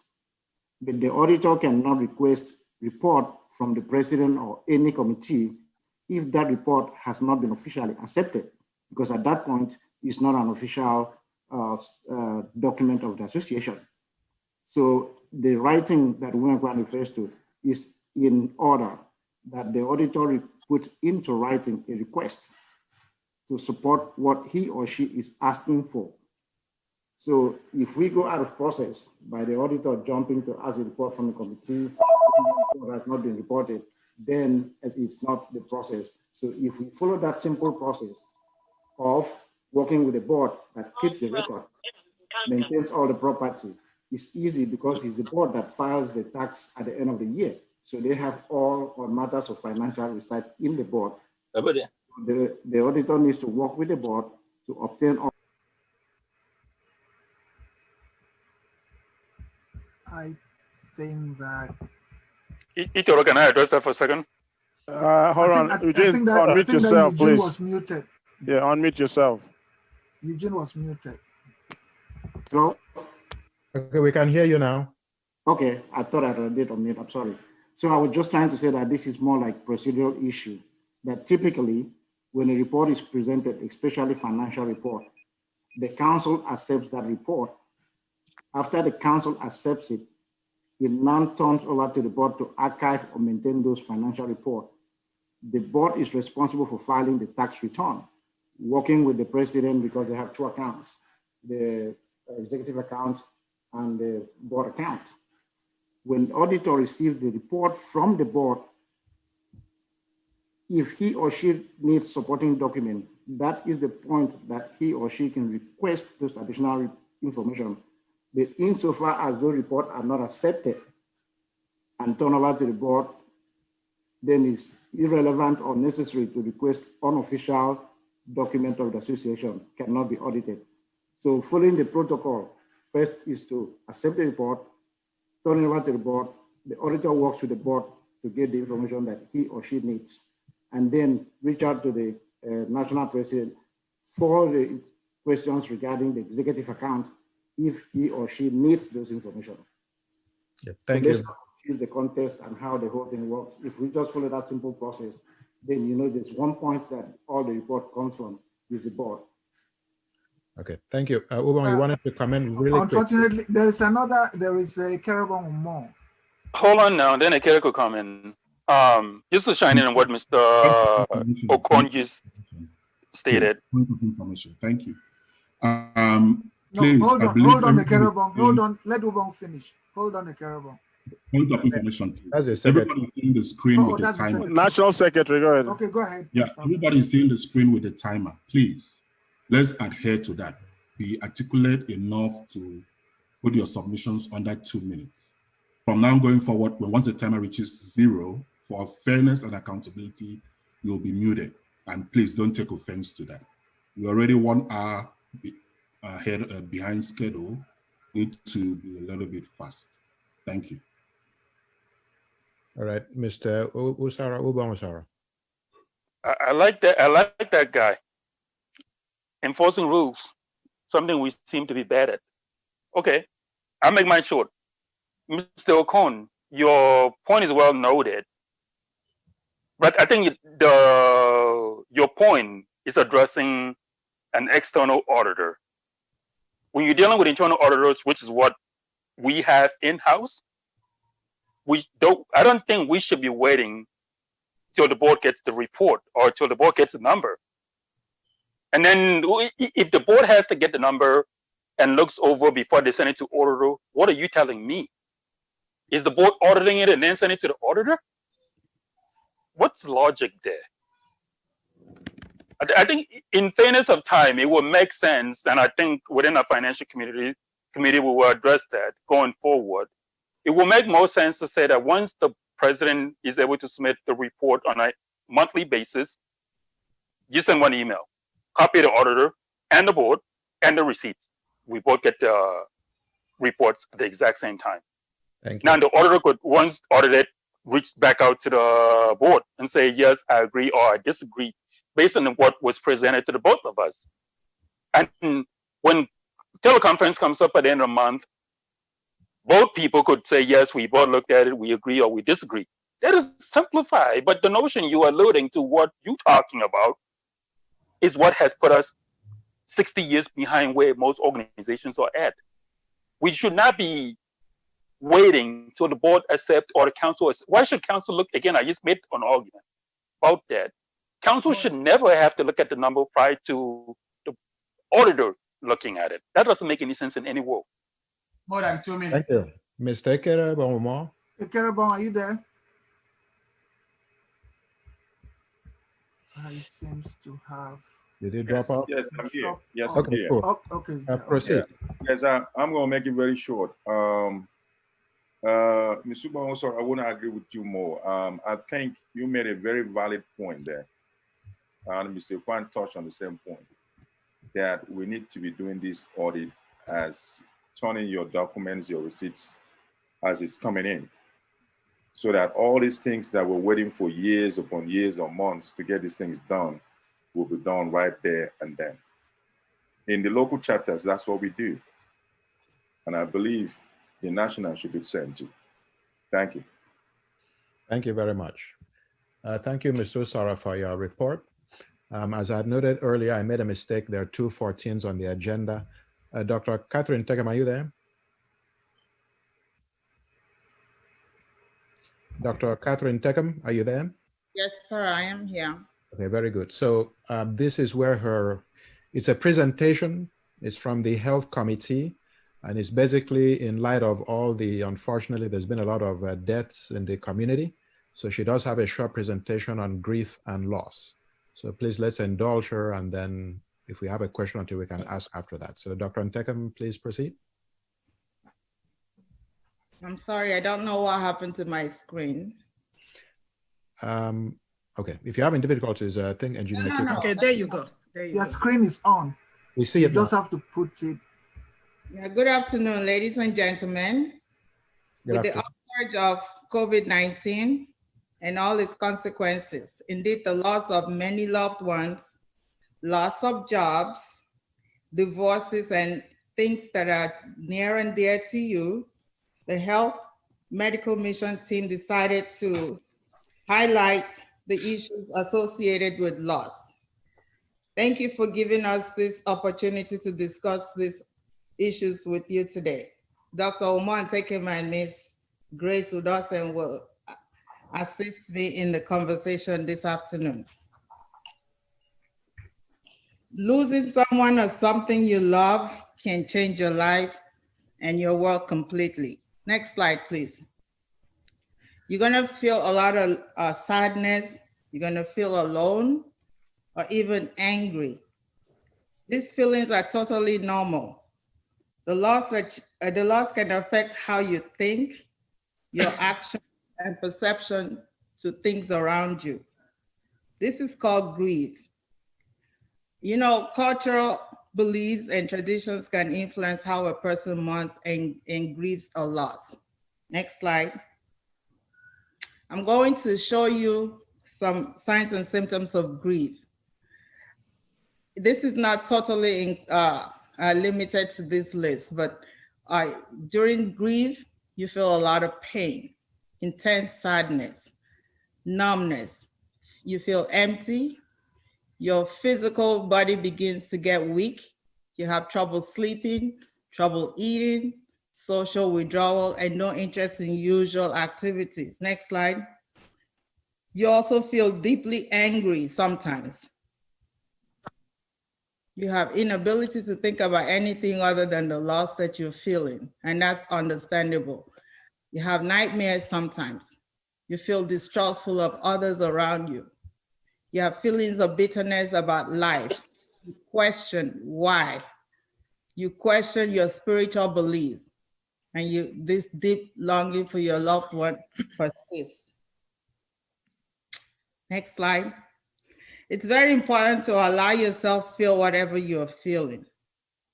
Give yourself permission to feel sadness.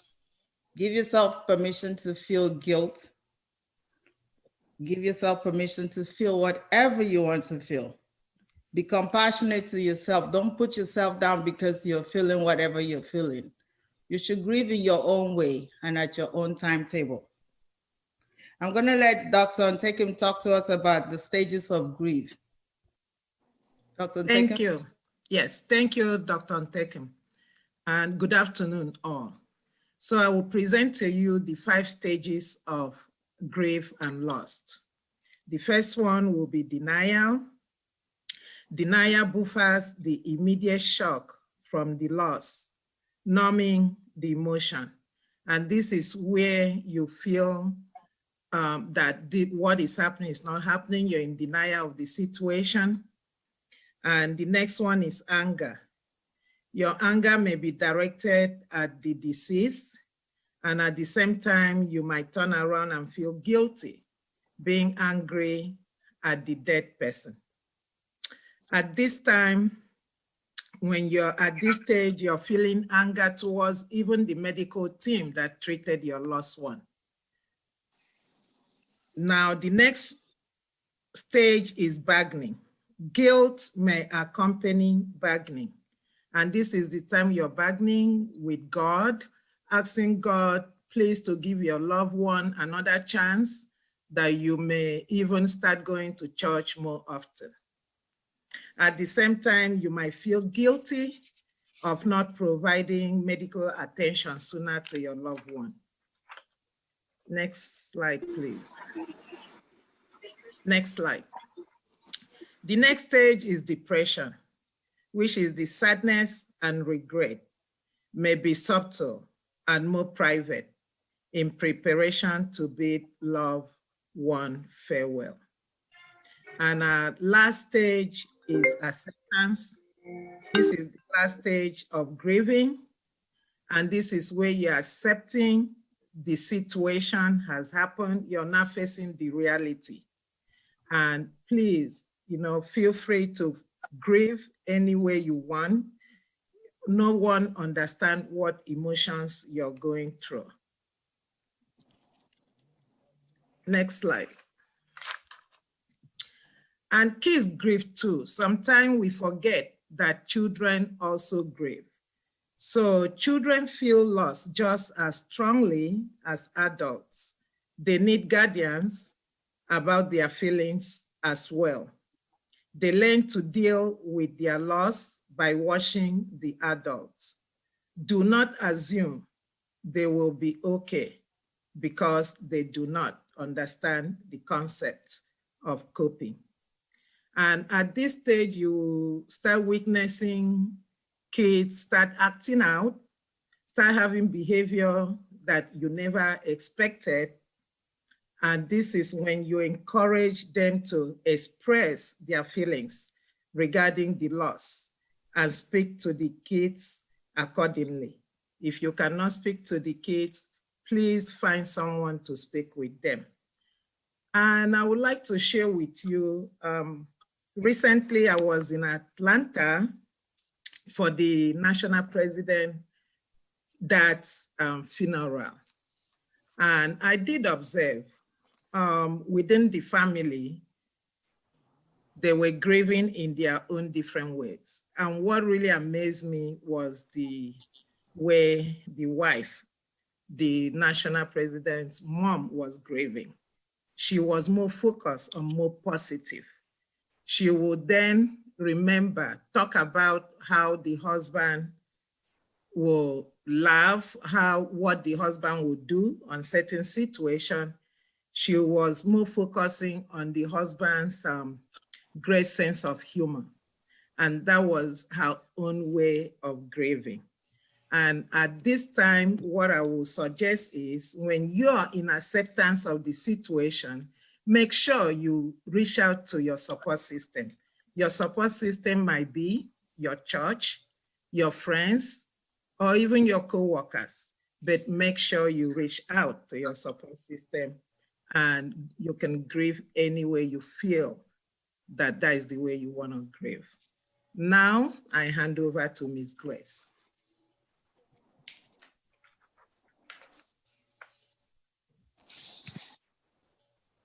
Ms. Grace?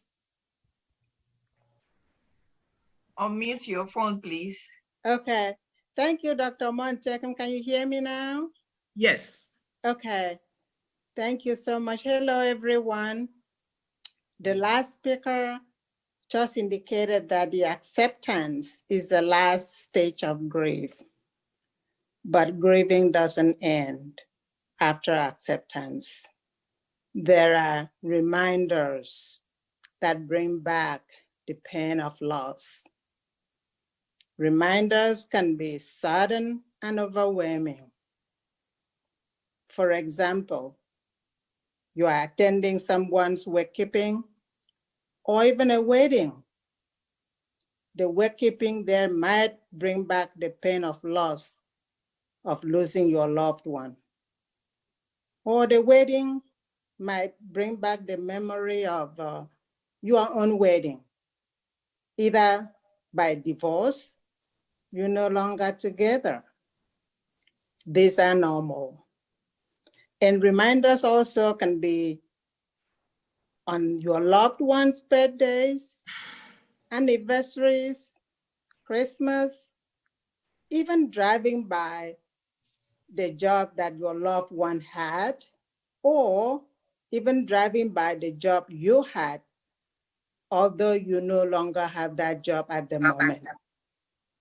Even hearing the song that your loved one had loved at the time, even the restaurant that your loved one liked to eat, or it could even be the last movie you guys had together.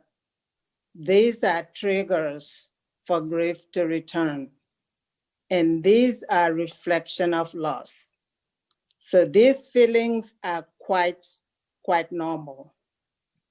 Knowing how to cope with these reminders is a path forward and towards healing. When these things happen, how do you handle it? What do you do? Prepare yourself. For example, I've heard of people saying, oh, my wife's birthday is next week. So if you know that day is coming and you plan ahead, because if you know the likeliness of having this reaction, this can turn into a healing opportunity for you. Another thing is plan a distraction. And how do you do that? Visit friends, avoid being alone. And also reminisce about your relationship with your loved one, because by divorce or death, all weren't that bad if by divorce. Or your job. There are so many good people that you met along the way. So having a good memory about what you went through at the time will help you. Another thing is start a new tradition, like plant a tree or donate to the charity that your loved one liked, or offer your time to visit a homeless shelter and help. Another thing, connect with people, talk to friends. If grief is too intense and it affects your bodily function, please seek professional help, like consult a mental health provider or a grief counselor. It is better for you to take care of yourself before something else happens. Can I have next slide, please? Coping tips. How can I cope? Do not put time limit on your grief. We are different. People grieve differently. Do not compare your grief with other people's. We are different. Spend time grieving intentionally. Do you want to visit the graveside of your loved one? It's okay. Seek out the right kind of social support. You know those you want to talk to. And if your friend reach out to you talking about the ex-wife of 5 years ago, that's one he wants to talk about. Please acknowledge his feelings, because this is real for him. Allow yourself to feel more than just sadness. For example, you are at a wedding, you're overwhelmed with emotions, you may start crying, and the next moment you start laughing again. It is okay. Take self-care seriously, because it takes a longer time for you to recover when you're ill. And not just the longer time to recover, it takes your bank account. So please take self-care very seriously. Next slide, please. The misconceptions. To move on with life, you need to forget the loss. That is not true. You are not grieving if you don't cry. Come on. You know that I've heard people say, "If I'm not more, you'd benefit Kenyan," and you would. That is not true, please. People grieve differently. It doesn't mean he didn't run or roll on the ground.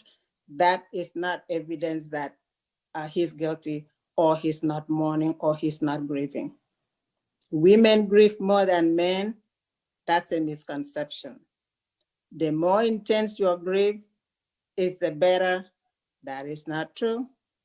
Grief should last approximately 1 year. No, please allow yourself time to grieve, as long as it doesn't affect your bodily function, because once that happens, that means this is the time you need to seek help. To minimize grief, you should ignore it. Absolutely do not ignore your grief. you can still move on while grieving. And thank you so much. And you take care of yourself. Over to you, Dr. Ntekem. Thank you, ma'am. As we age and as the years come upon us, we need to purposefully plan for the end of life. We do not want to leave the decision of our we do not want to leave decisions to our loved ones that may not know or wonder what our wishes are. To that end, I would say start a conversation with loved ones as to what your wishes are right now, because we're aging, we're coming, life is coming upon us. You need to purchase a life insurance.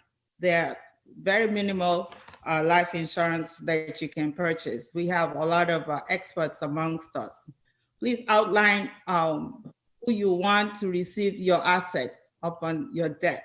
You may say, I don't have any assets. If you live in a house, you have chairs, you have tables, you have TV. If you drive a car, you have a car. You don't want your loved ones fighting over those properties that you leave behind. Update your beneficiaries. Sometimes you are on a job and you put down some spouse's name that you're currently married to, but then you change or you get divorced and you need to update your current beneficiaries on a regular basis. Update your power of attorney and obtain a medical treatment decision maker.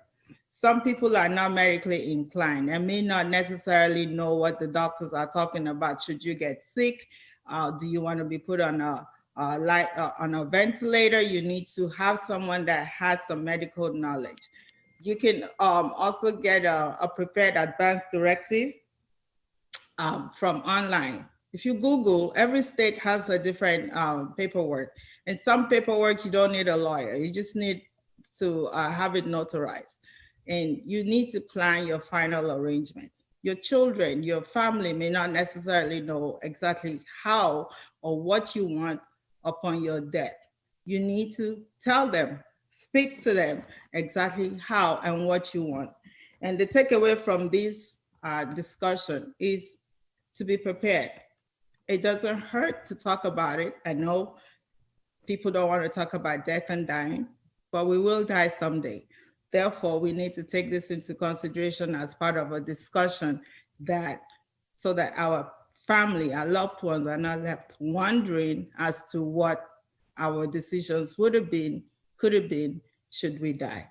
We thank you for giving us your, next slide, sir.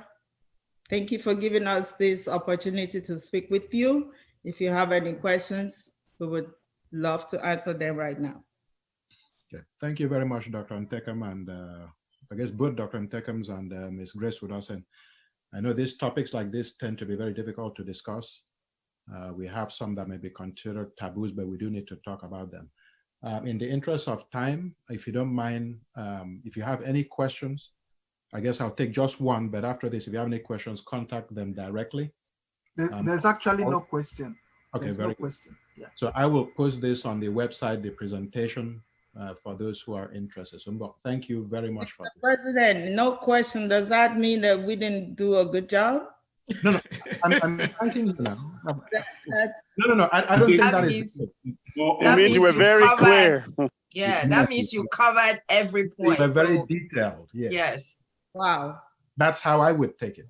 Yes. Okay. Thank you so much.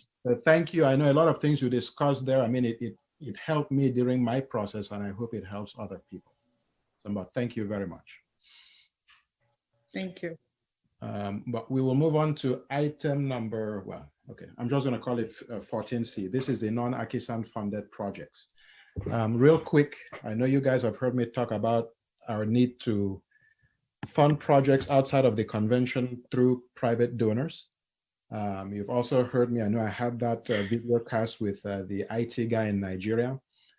IT is just one aspect. I know a lot of people have asked me if we're not going to do other things, and there are many others. So for example, fashion, cooking, plumbing, carpentry, whatever, right? The important thing is that as I like to say, when we give, well, number one, it's not going to come from AKISAN money. We didn't have a convention. COVID has also prevented us from having convention, but that shouldn't stop us from finding ways to source for funds. So right after this meeting, I will form a subcommittee under projects to look for these opportunities. The way it's going to work is the people involved, you know who you're going to sponsor. So it's your money, but you are going to quote unquote donate this money to AKISAN, and then we send it to that school for as one lump sum. So instead of like 100 people sending these things, just AKISAN will do that. So since it's going to pass through AKISAN, that is why I brought it up to the House. So I would like for someone, council/BOT, to make a motion with respect to this initiative that whatever monies that we receive for this, well, that it's okay to go through this process. So I'm handing it over to the House, or well, council/BOT right now. Thank you.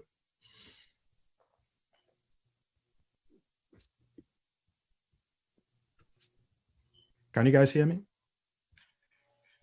Yeah, we can hear you.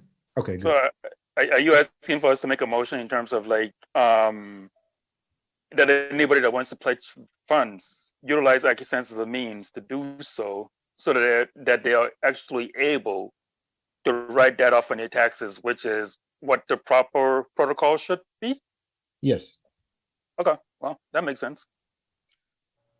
You want me to do that? Yeah, can I ask a sort of a clarifying question first? Yes. I'm not sure, Mr. President, whether we are at the point where we should be making any motion. I was thinking, based on your approach, you wanted to set up a committee that will do the vetting for a program that we may want to support. I don't know whether that requires any type of motion. I think maybe once it comes to actually using the funds, for instance, some of the committees that you have already formed, you did not come to ask us for a motion. So if you need to form another committee for the purpose of vetting, to look into possible internship or a program that requires helping people find jobs, I don't know whether we need a motion for that. I guess maybe somebody who understands can probably ask, but I'm not sure whether there's a need for that. So maybe somebody can address that. So yeah, we may not need to, but I just wanted, I guess, do it the right way. So that's why I brought it up during this meeting. Itoro, can I say something quick? Sure. I think, Mr. Ete, from a financial standpoint, it will make sense to make sure the council is aware of it, because that funds will become a restricted fund specifically for that project. We couldn't utilize that funds for other expenses. So it might require us having to open up a restricted account where all funds donated will be, just like we did with the young lady that passed away, and track it. We'll probably have to do the same thing, and just like we do with the youth, likewise. So I'm not exactly sure if that is something the Constitution say requires council's approval, but it would make sense that such thing go through council. Yeah, it doesn't, but yeah, I felt it was necessary to go through council. So what do we say? I guess most of this probably for the accountants in the House. I want to do it right. That's the bottom line. I would personally say make it be, go through council, make sure it's approved through, council approves it, and then specifically make sure it's restricted, because anybody, unless the pleasure does not restrict the funds. If they specifically say the funds is specifically for mental health or for this, then it has to go through restricted funds, which we are in the process of trying to approve. Okay, so can someone now make that motion if we're all in agreement?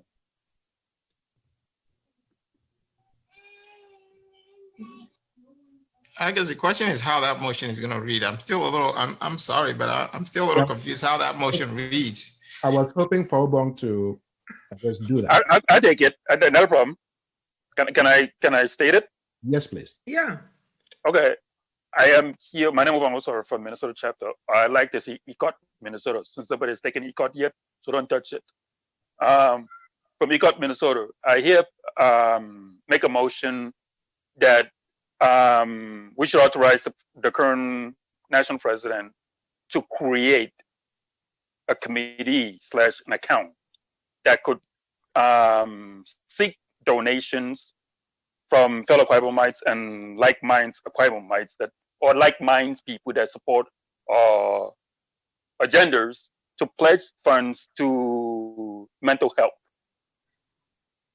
Well, projects in general, it could be anything. But I thought this is strictly mental health. No. No. Vocational skills. Okay, because then that becomes like, keep in mind, we have a project funds account already with Fidelity. I'm trying to be specific that those two are not commingling. No, they will not be. No, they should not. Just that was what was behind my thinking. I thought he said to seek funds outside the convention. Yeah, so basically, let's say, Ubong, you have someone back at home you want to sponsor, right? So now, and assuming, again, 100 different people. So now if all these 100 people donate this money directly to the school, that to me doesn't make sense. So all these 100 people should come through AKISAN, since AKISAN will be writing the check. So even though it's not AKISAN's money, it's still coming out of AKISAN. That is why I decided to bring it up here. Yeah, but here's the problem with that. When you say you pledge funds, and if I specifically say Ubang Usoro or John Doe elect to pledge fund for a specific individual, then that means if I give you $100, that $100 will specifically go to that individual. Yes. That's it's restricted. But the notion that you saying that is a project funds, that's why I was trying to get clarifications in terms of what do you mean by project funds? Because if I'm donating on behalf of a specific individual in which I intend to sponsor, it becomes restricted to that specific individual. Okay. So does that make sense? It does to me. So I think some people are confused as to the purpose, the purpose of what the intent is. So let me see if I can explain it a little bit so that we all at least get to understand. So for instance, the president now was promoting a program whereby we can provide opportunity for young folks to learn how to be IT centric, whether they can use those skills for employment. Same thing can go for electrician, a plumber, a builder. So what the president wants to do is sort of create this mentor sponsorship committee where people can come in and fund different aspects of whether it's internship or training that allow people to go get a job or allow people to be self-sufficient. Really providing a means that somebody can get training that enable them to be self-sufficient. That's really the intent of the program. The question is, the funding aspect of it is individual will pick a candidate. They will pick a candidate where they want to sponsor. It doesn't matter what they want to sponsor that person for, whether it's for electrical work or whether for plumbing work or whether for building work or whether for IT work. But it comes through AKISAN. AKISAN is mainly just a funnel to send that money through to the school or the program that individual is participating in. So the question now is, how do you make a motion to create this committee? And I'm saying, I don't know whether there's a need to make a motion to create a committee, because if I wrote a check to AKISAN and I say in that check is restricted for electrical studies at this school, or just say it's restricted for electrical studies or beauty pageant, that fund is automatically restricted. But what we're trying to do here is to create a committee for this purpose. I would think, let's create the committee first. Let them bring the program forth. Let's find who's going to sponsor it. Then at that point, we can decide voting on it. That's the way I will go about it. Yeah, but Mr. State, but the notion your wording, just as you stated it yourself, that you want to create for engineering or for this. The president can create a committee without needing any kind of vote. And then once the committee goes out and do some work that requires funding, and then we actually get funding, then the council can come and say, yes, we have to, this fund was for this particular purpose. That's what we need to do. But at this point, I really think that's not the point from an accounting standpoint. Your argument is well accepted, but the argument becomes the donor. It's not the AKISAN that dictates how that money is spent. It's the donor that dictates in terms of like where that money goes to. So for you to say that the committee comes in and do this or do that, the committee is irrelevant. If the donor says, I want to go to this school, wait. we create a program, we create a committee that's look for this kind of program that we're willing to sponsor. When the donor comes to give money for that purposes, that donor can restrict that funds for that purpose. Now, Exactly. yeah, the donor can restrict, but let's assume the donor is not aware. Let's say I just saw somebody on TV and I like them and I want them to go to electoral school and I write a check to AKISAN, right? And I don't specify, but I know for sure, AKISAN knows for sure this is for that person to go study. The AKISAN can restrict that funds. Or if I'm aware, I can also restrict that funds. But No, I'm saying that, what I'm saying that at the point that we are, I don't think we need to vote on anything. I think we just need to create a committee.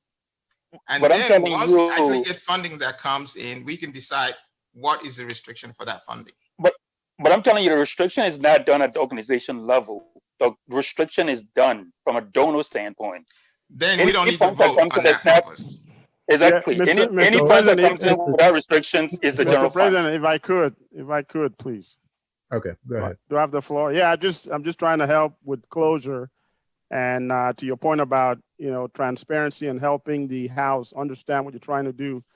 One suggestion could be that in your budget request, there is a line item that's specific to this program, whether it's apprenticeship program or IT program or vocational. So a specific line item with the stipulation that you're going to go raise funds to fund that item. That way it's documented and you have a line item. So it's an unfunded, restricted line item in your budget.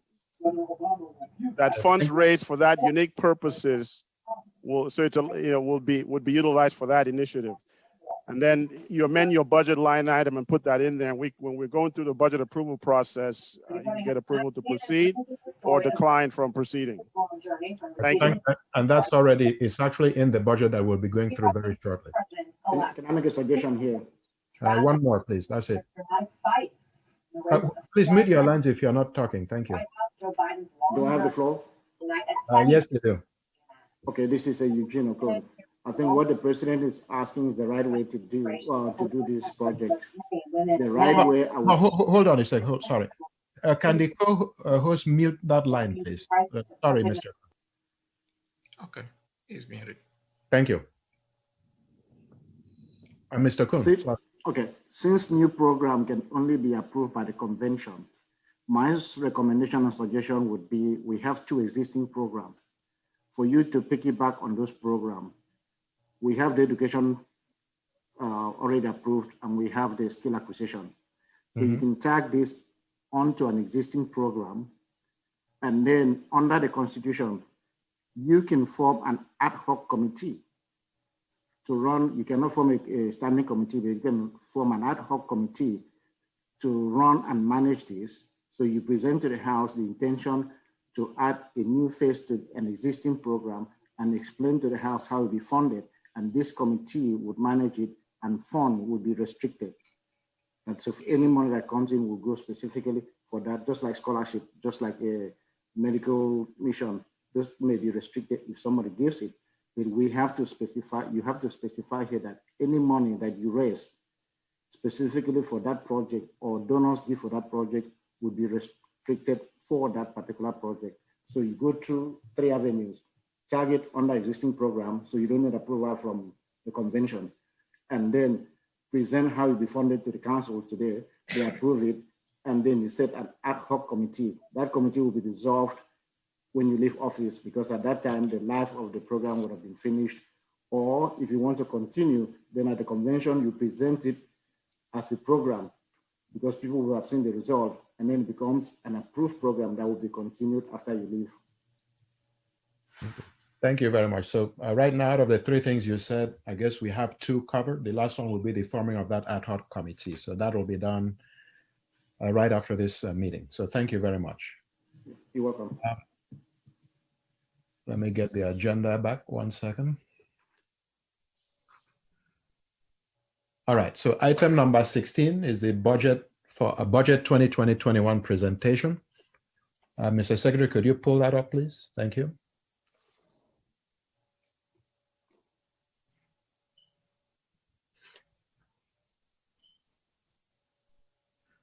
Okay, thank you very much. So Before we start, I just wanted to mention the stuff on the extreme right column is what was approved last year. This was a template that was sent to me. So I guess you have what we did the previous year and what we're proposing for the current administration, or the current year, if you will. So we usually go this one item at a time, and correct me if I'm wrong, and then each line item is approved or not approved or amended.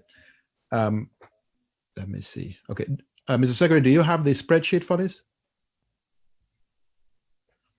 If not, don't worry, I will make the correction. He has shared it already, it's on. Yeah, but it's a PDF in case there are any changes. So I think I have the spreadsheet, so I will make changes if and when necessary. All right, so revenue. So, say that again. You can email it to me, I can put it up. Very good. Okay, cool. Okay, I will do that while presenting. So let's start with the first line item. Again, I think I may have mentioned this at the beginning. Through no fault of their own, I'm not yet in full ownership of the Bank of America account. The items, signature cards were mailed by the former national president last Friday, 2 Fridays ago. As of yesterday, I've not seen it in the my mailbox, but I hope it'll get here very soon. So item number 1, new administration startup funds, and this is what we always do, is 1,500. Nothing has changed from last year. So does anyone disagree with that? If not, item number 2, chapter dues. So I know we have about 39 chapters, of which about 33 are active. Annual dues are $200. So that's where the $200 is from. Multiply that by 33, we have 6,600. Any objections? If not, item number 3. Mr. Secretary, if you can zoom in a little bit, sorry, maybe a percent or two. Item number 3, while it's doing that, this is based on numbers from the previous administration of 800 members. During conventions, you pay the $5 per member. So times 800, again, based on last year's numbers, that's where we get the $4,000. Any objections to that? If not,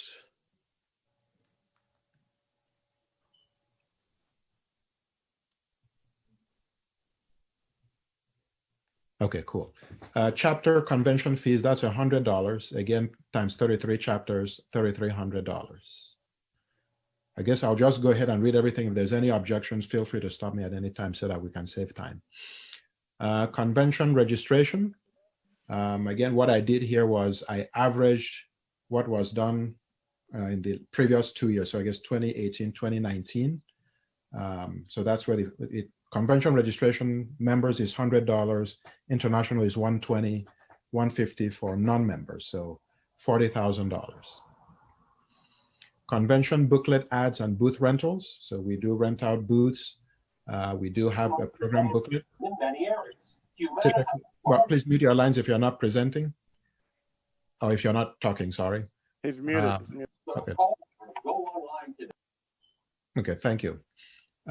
So again, revenue from those 2 items, $15,000. Convention seed money, that is from the board. That is standard practice, and under expenses, you see that we'll take it out because we have to give that back. Mr. President, I object to R7, revenue 7, Eddie Mandy here. Okay, I guess on what grounds? Convention rebate, hotel rebate over the last 2 years that we've had convention. I think rebate 2004 in Arizona, rebate was about 14,000 plus. In Houston, it was about 17,000. Not too sure about that, but it was somewhere around 17,000. So the 5,000 is very, very, very, very low. I would raise that. I would suggest you raise that up a little bit. Okay, what, I guess you want us to take an average? You can take an average of the 2, since that's what you've been doing in all these other cases. All right, so the 2019 was how much, 17,000? I think 17,000. And then Phoenix was what? 14,000 plus. So about 31,000 divided by 2. 15,500. So let's make it 16,000. Any objections? Why don't you keep it at 15,000? 15? Okay, keep it at 15. Any objections? Okay, may I be heard? Hope Mana, Washington, D.C. Okay, please. My sense is that you probably should limit where you were before. We're dealing with a convention which will be post-pandemic, and to be that ambitious as where we were before, one needs to be careful going out in congregate events like this in projecting how things will work out. If we're lucky to have a convention face-to-face in the next year, I'm not sure the population would roughly match where we were prior to the pandemic. That would be my comment. Thank you. Thank you very much. Can I say something, please? Yes, Madam Omo. This is merely budget. So it's not a concrete, it's just a budget. If the actuals lower higher than that, then we can deal with it at that time. So we don't have to be exact. Okay, any other comments on the line? Right. I want to add something on that, please.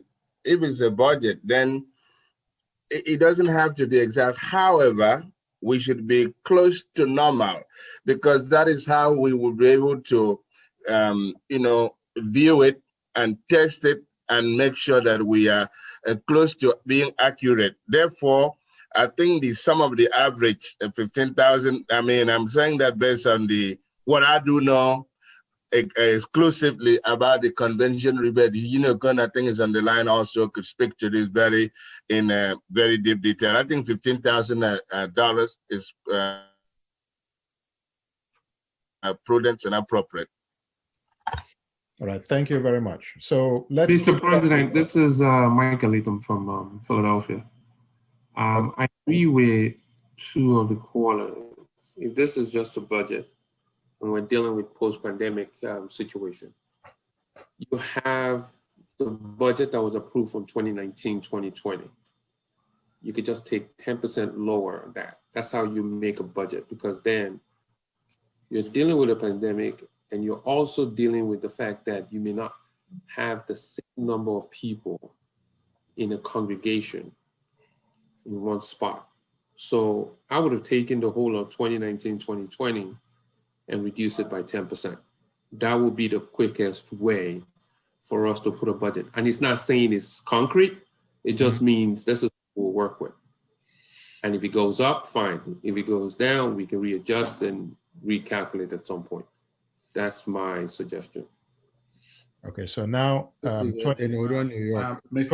President, I'll take one more. We have to debate every point. Hold on. We have to debate every point. We'll be here all day.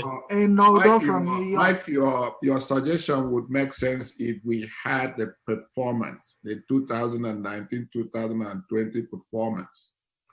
But what we have is a budget. We would need to have the 2019-2020 performance, and then we can then say, okay, let's step it up by 10% or take it down by 10% considering the pandemic.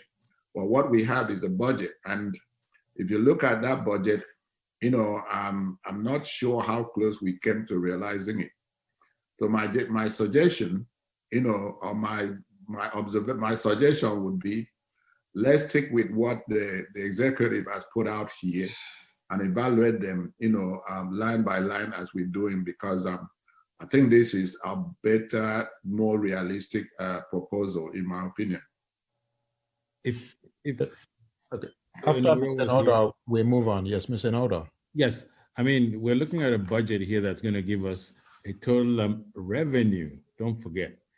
And on the basis of what we're just talking about, R7, you could apply that all the way up to R5, because if you don't have all those people there, then you're not going to have all that registration. So we're taking so much time here, but we didn't 2 lines back.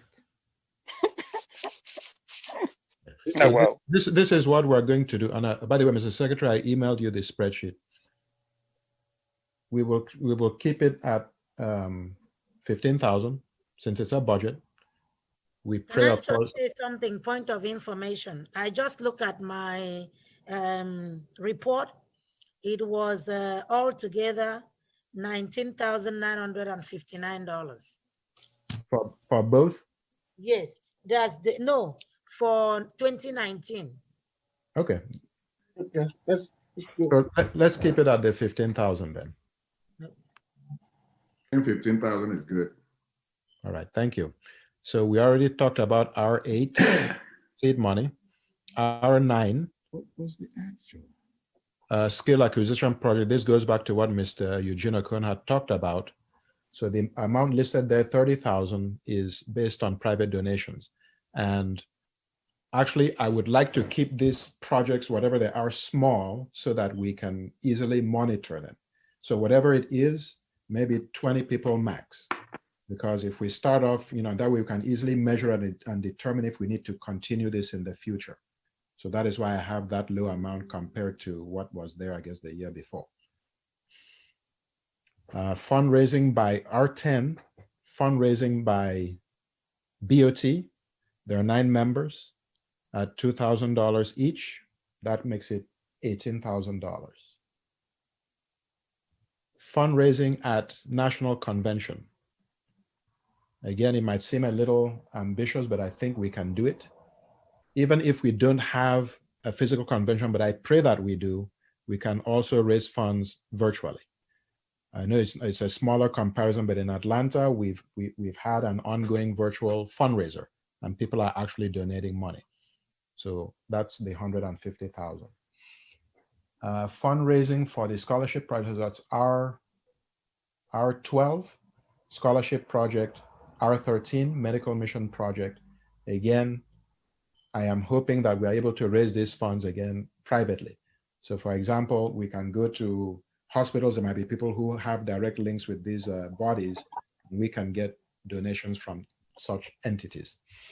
So that's the $10,000 and $30,000 respectively, sorry. R13 is 0, so we keep it at that.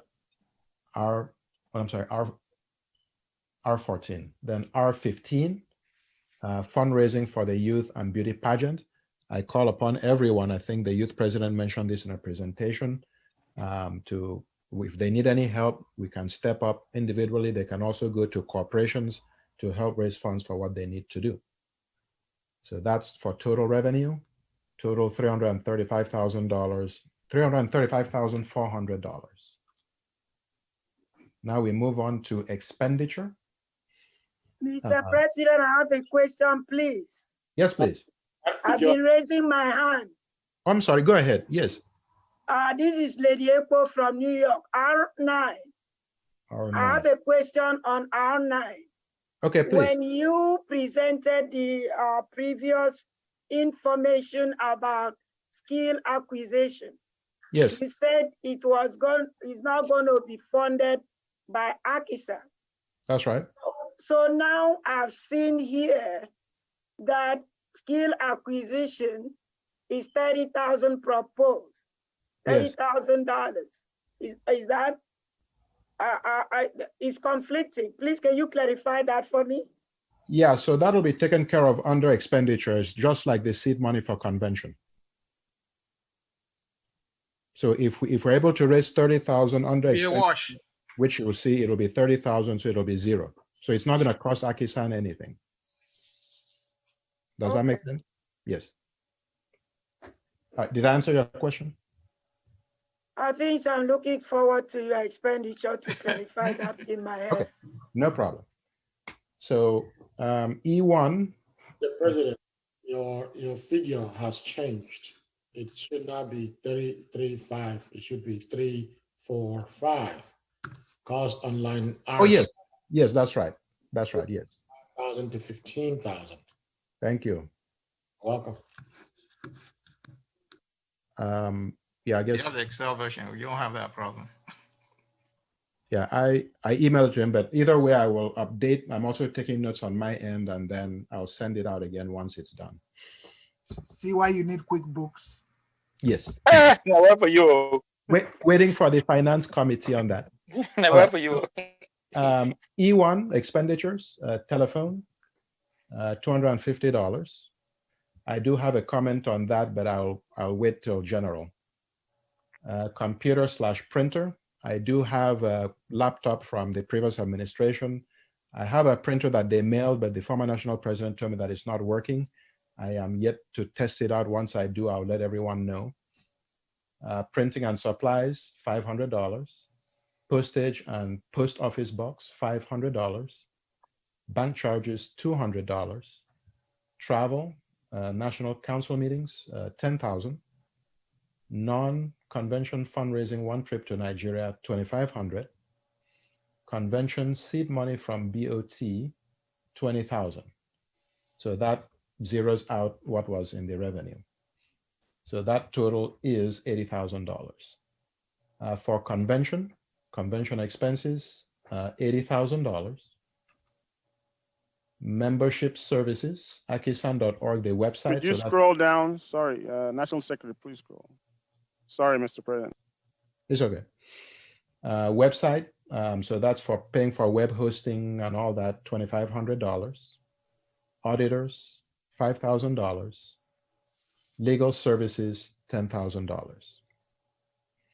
Under portfolios, and even though again we have numbers here, I'm going to again ask whatever we can do to source for these funds privately, whether it's us as individuals, entities, or, companies, government, whatever, so as to reduce this cost, please let us do that.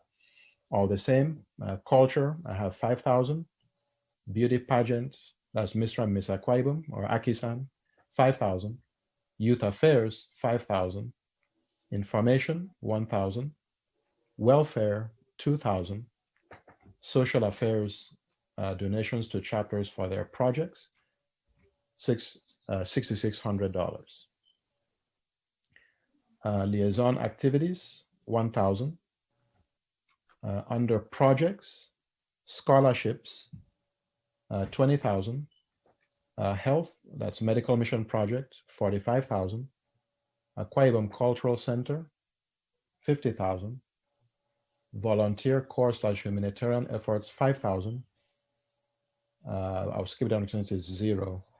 Skill acquisition projects, again, from the revenue, going back to Lady Nkoye, were 30,000, so that zeroes out. Thank you. No problem. Board of Trustees, fundraising, 5,000. Meetings and travel, 5,000. Office rental, 3,000. Grants and proposals, 0. So that's a total of 1,000. And then last but not least, miscellaneous, accounting software. So again, that goes back to the QuickBooks or whatever program we're going to use. There was a presentation on that, and I also gave one during the debates before becoming president. So based on what I was able to find out, not to say that that's the law, it came up to about $1,000. So that's where that 1,000 comes from. So if you add all those expenses up, we have $320,000, $320,550 net income.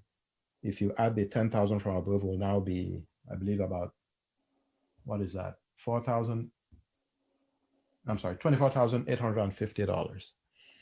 Mr. President, I have a question on E29. Okay, hold on, let me get there. Yes, go ahead. So does that include the IT, database, QuickBook infrastructure to digitize AKISAN's financial and membership, a lot of things we're seeing in the proposal, or is that just for the financial software? Just for the financial software, with respect to what you were asking about, and Mr. Michael Etam is on here, you can correct me if I'm wrong. Right now, I think they're looking at a Salesforce solution that I think for the first 3 years is free. So yeah, it's not part of this, it's totally separate. All right, thanks for the clarity. Point of information. Yes, please. Are you saying QuickBook is free, or what software is free? I didn't say that. Salesforce. Okay, I got you. For nonprofits. Mr. President, it's not like the free fee, but I mean the software is free. It just means that to use it is free, but we still have to go through training. The training is what's going to cost us money. First year training, and that's it. But to use the software is free, but we still need the training from Salesforce directly. The budget for that is not here. There's something about AKISAN though. We always look for free stuff. You always cost us more. I'm just saying, oh, this free stuff has never worked out for us. So I've been here for 12 years. We said free. Mr. President, It's like Mr. 30,000. President, Mr. President, I will put it as a budget of 3,000 on that and just leave it at that. But we could probably get it lesser. Okay, thank you. So you see that I have, I think, what is it, E16? I have a question about that. Is it possible to, I mean, is there a reason it is its own line item? Why don't you bring it under the Secretariat? That's okay, we can do that. Under the Secretariat, under the National Secretariat. And why do we have to have a specific line item? I'm just wondering. We don't have to. We can bring it up to, I guess it'll be E9 now. Correct. Yeah. But at this point, it doesn't make sense to debate it at this point, being that that issue is being addressed at the Finance Committee. Am I correct? Yeah, that's fine. I just put it under miscellaneous. It could be anywhere. So let's put it on E9, and it's going to be the same outcome. So we can move on to the next agenda item. But I guess based on what was presented, do we need to accept / make a motion to approve of this budget? And if so, let someone do that, please. You still have I do have a question. Point of information.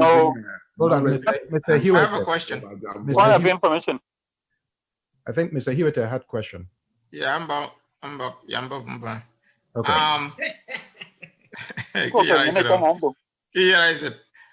So this budget to me is what we call a happy path budget. Everything will work out just fine. COVID will go away. But we know that the 900-pound gorilla is the COVID. So my question is, assuming that come next year, irrespective of whether the vaccine is available or not available, we're not able to have a physical convention. What is the plan? Are we still going to be able to meet, generate this kind of revenue? That's one question. And then the other question, the other comment I have is, I don't know about you, but if I'm going to generate $300,000 and at the end of the day, I only see 20,000, does not make me feel good. So two questions. What are we doing about having an alternative plan, a risk plan, assuming COVID is still here or people are not able to gather in the numbers that we expect? And number two, the profit numbers are just not enticing for me. What are we doing to be able to increase the profit? We're not there to generate money so we can give it all back to the hotel, all back to somebody. We're there to generate funds so we can use it to achieve certain missions and goals of the organization. I'm not seeing those numbers in this budget. Okay, so to answer the first one, which is COVID related, so definitely, like I said, I am praying for a physical convention, but I am realistic that yes, it may not happen. So I think I may have alluded to this earlier. When I do have my meeting with the fundraising committee / convention planning, we're going to plan, even the beauty pageant committee, we're going to have two options. We're going to plan for physical, but also have the backup for virtual. It also goes back to saying that we need to start thinking of ways to raise money all year round. So we shouldn't have to wait till August to do that. So I guess I would call this budget, the risk of sounding like Yade of Cross River, cautiously optimistic. Sorry, what was the second question? I'm sorry. So when you look at the numbers, if you were raising 340-something thousand and go to the bottom, all the way to the bottom, the net is around 20-something thousand. Yes. I'm not so sure. If I was running a business and I spent 300-something thousand, I mean, I generate that much money and that's the end that I have, I would not feel good about it. So how do we structure a budget such that there's really something left when it's all said and done? Because I just don't see that number as enticing for us to be able to advance the purpose of this organization. I think I have the answer for that. Part of information, though. No, I have point of information prior to you, so that can be. Okay, I think Mr. Ete is addressing a great point, and it has been a subject of mine to be brought up at a national level where we could openly address this issue. So the notion that we pre-approve budgets for funds we don't have has also justified for prior presidents to overspend or to spend money that they raised during their tenure. To be specific, previous presidents have always, under under John prior to the medical mission had came back and seek additional approval for spending with an somewhat itemized expenses. But under the previous administration, they did not do that.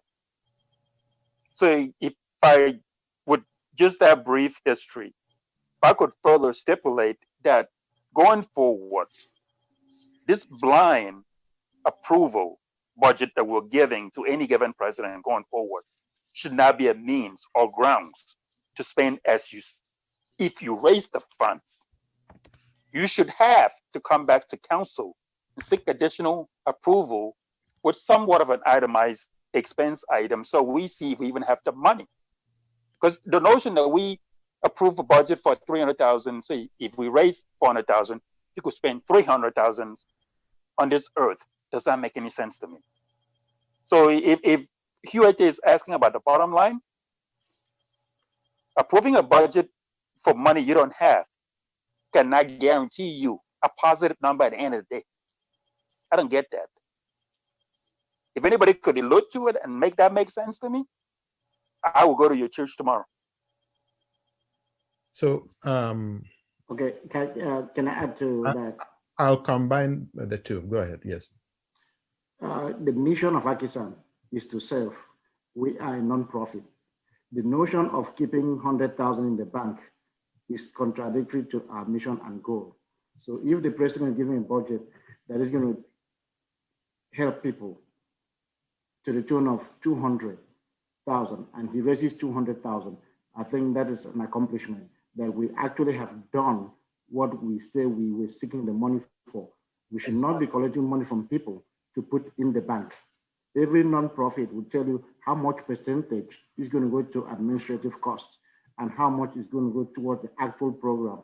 So if we are budgeting to sponsor scholarship, train children, treat people, all medical, and we collect that money and we do it, we can now go brag that we raised this to do X, Y, Z, and we will now be able to get more to continue to provide our services. If we continue to collect money and store in the bank and do nothing, that's when we spend it for things that we're not budgeted for because the money becomes surplus. So I think Can you tell me which organization? Can you tell me which organization? Hold on, 1 second. So if you look at overall the administrative costs from the entire budget, you find out that what AKISAN, based on this budget, is actually spending is not up to maybe 15% out. We are spending almost everything on what we say we will do. It's not wasted. Point of parliamentary inquiry. Please. Proceed. Mr. Okon, as you would well know, from a 501c standpoint, any funds spent based on donations, assuming it's restricted, should be spent. But there is no 501c organization in this country that operates the way you just described. Any funds you are collecting that are restricted to be spent under this organization has always been done. So the notion that you argue on that we should spend money that we should agree openly to spend funds we don't have. I don't think that is not what he said. I don't think that is the point. That is what he said. He said if we raise 1,000, we should spend 1,000. No, hold on now. That's not a inquiry. That is parliamentary inquiry because from a 501c standpoint, it does not make sense to say yes, just because we have money, we must spend. There's no 501c organization that states that. Can I say something, please? This is important. Yes, please. This is like you said, Rubam said, it's a 501c. It's a non-profit. So this is not a time to look at the bottom line. Like Eugene Okun said, when we go out raising funds, it's for a purpose. So we use it for that purpose, and then we have anything left. That's good because we got the money for the particular purpose which we use the funding for. I mean, it's just I work for government. We're not looking at bottom line.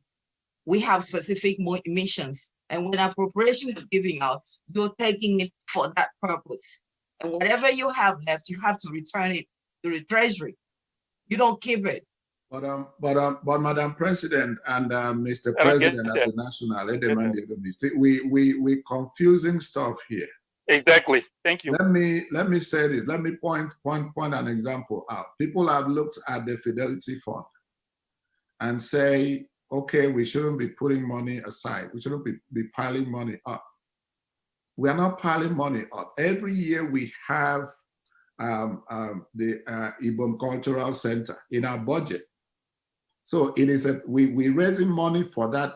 Part of the money we raise every year is supposed to go into that project.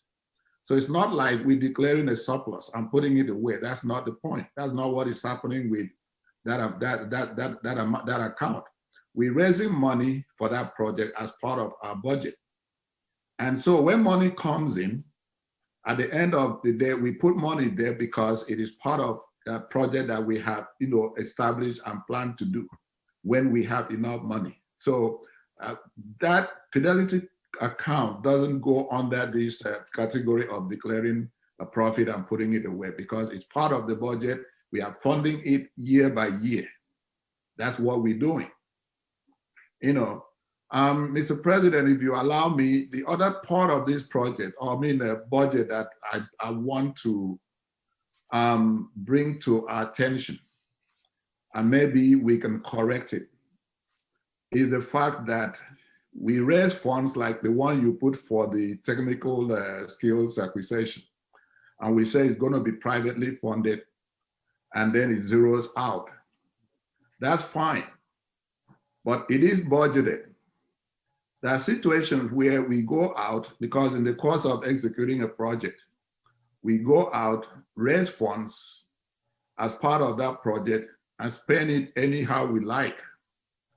Simply because some people consider that to be extra funds that were raised on the spot for that project. As an organization, every fund we raise in the name of AKISAN is fundraising that should be brought into the budget process. To give you an example, last year we budgeted a total of 60,000 for the medical mission. And 53,000 plus was taken out of AKISAN account for that purpose.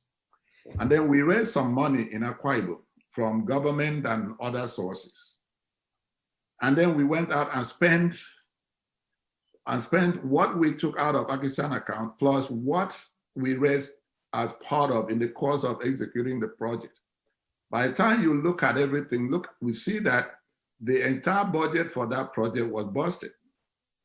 At the end of the day, we ended up spending close to about $80,000 in the entire project. The rest were not accounted for. It was treated like it wasn't part of AKISAN money because it wasn't brought, what the funds raised in that occasion was not brought under the budget. I think that we should make a decision and categorize all funds that is raised in the name of AKISAN to be brought under the budget. I'm of the opinion that even when we go out and raise extra money, we should stick to what the budget was. In that case, money should be put back into AKISAN account. And if we need to spend extra because there is a need for such expenses, we should come back to the council and request for an emergency budget to continue to execute the project. A situation where presidents go out, raise funds in the name of AKISAN and just stand there and spend those funds simply because they were raised privately. I think that is not in accordance with good financial practices. Thank you. I do agree with everything that you said in that regard. Once something is apportioned for a project, for example, we need to come back and make account of that money. If for whatever reason we have to spend more, then yeah, we don't spend just because we have the money. Yes, we should get approval to spend the extra. Okay, so now having gone through all these discussions. Who is that, please?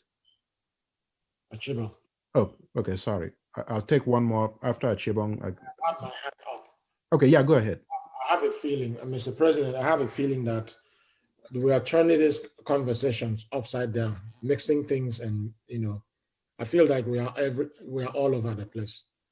The gentleman Hewitt had asked a question, had made a comment in relation to, let me use his term, bottom line. Okay, and then we have morphed into talking about what is left over in the AKISAN account. So I think we should not conflict issues. The gentleman was trying to find out if there is a way you can make the budget at the end of all the expenses, then you have enough money left over. So we should tackle that. Okay. And then people are jumping into talking about, we need to raise money and spend it, and we need to do this and we need to do that. We should get rid of this notion that AKISAN needs a profit. Okay, let's talk about what that gentleman was concerned about. If I was waiting to hear people say that there is the revenue aspect of the budget, and there is the expenditure aspect of the budget. So whatever is left over goes to whatever account that it goes to. So we have the revenue, and then we have the expenditure. We are a non-profit organization, and I align in some sense with Eugene Okon. We raise money and we spend for the project. So if whatever is left, we keep it. So let's not conflict issues, please, so that we can move on. This time is already 6 hours now, or what, 5 hours in here? So actually, I came back to say that we don't declare profits in AKISAN. Even when we put money away. We don't, but that money is not put in as a profit. It is money put aside to fund part of the budget. Yeah. And it's called general. Explain that. It's called general funds. It's not. AKISAN is strictly subjected to fund accounting, which means we have the general funds and then we have restricted funds. The expenses. Thank you. Here's what there you go.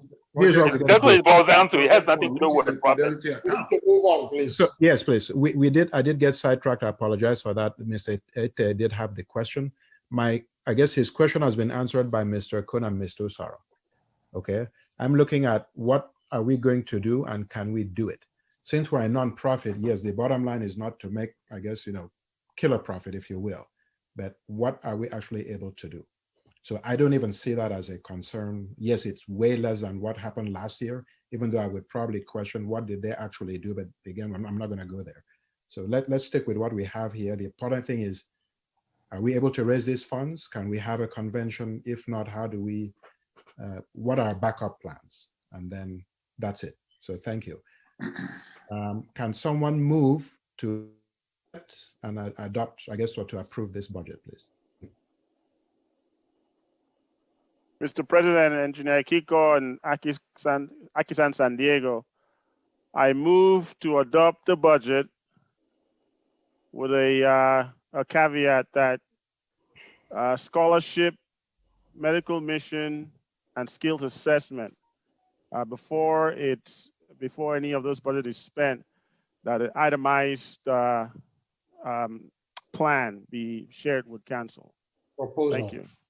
A proposal of the expenditure of the budget. All right. Any seconder based on the caveat?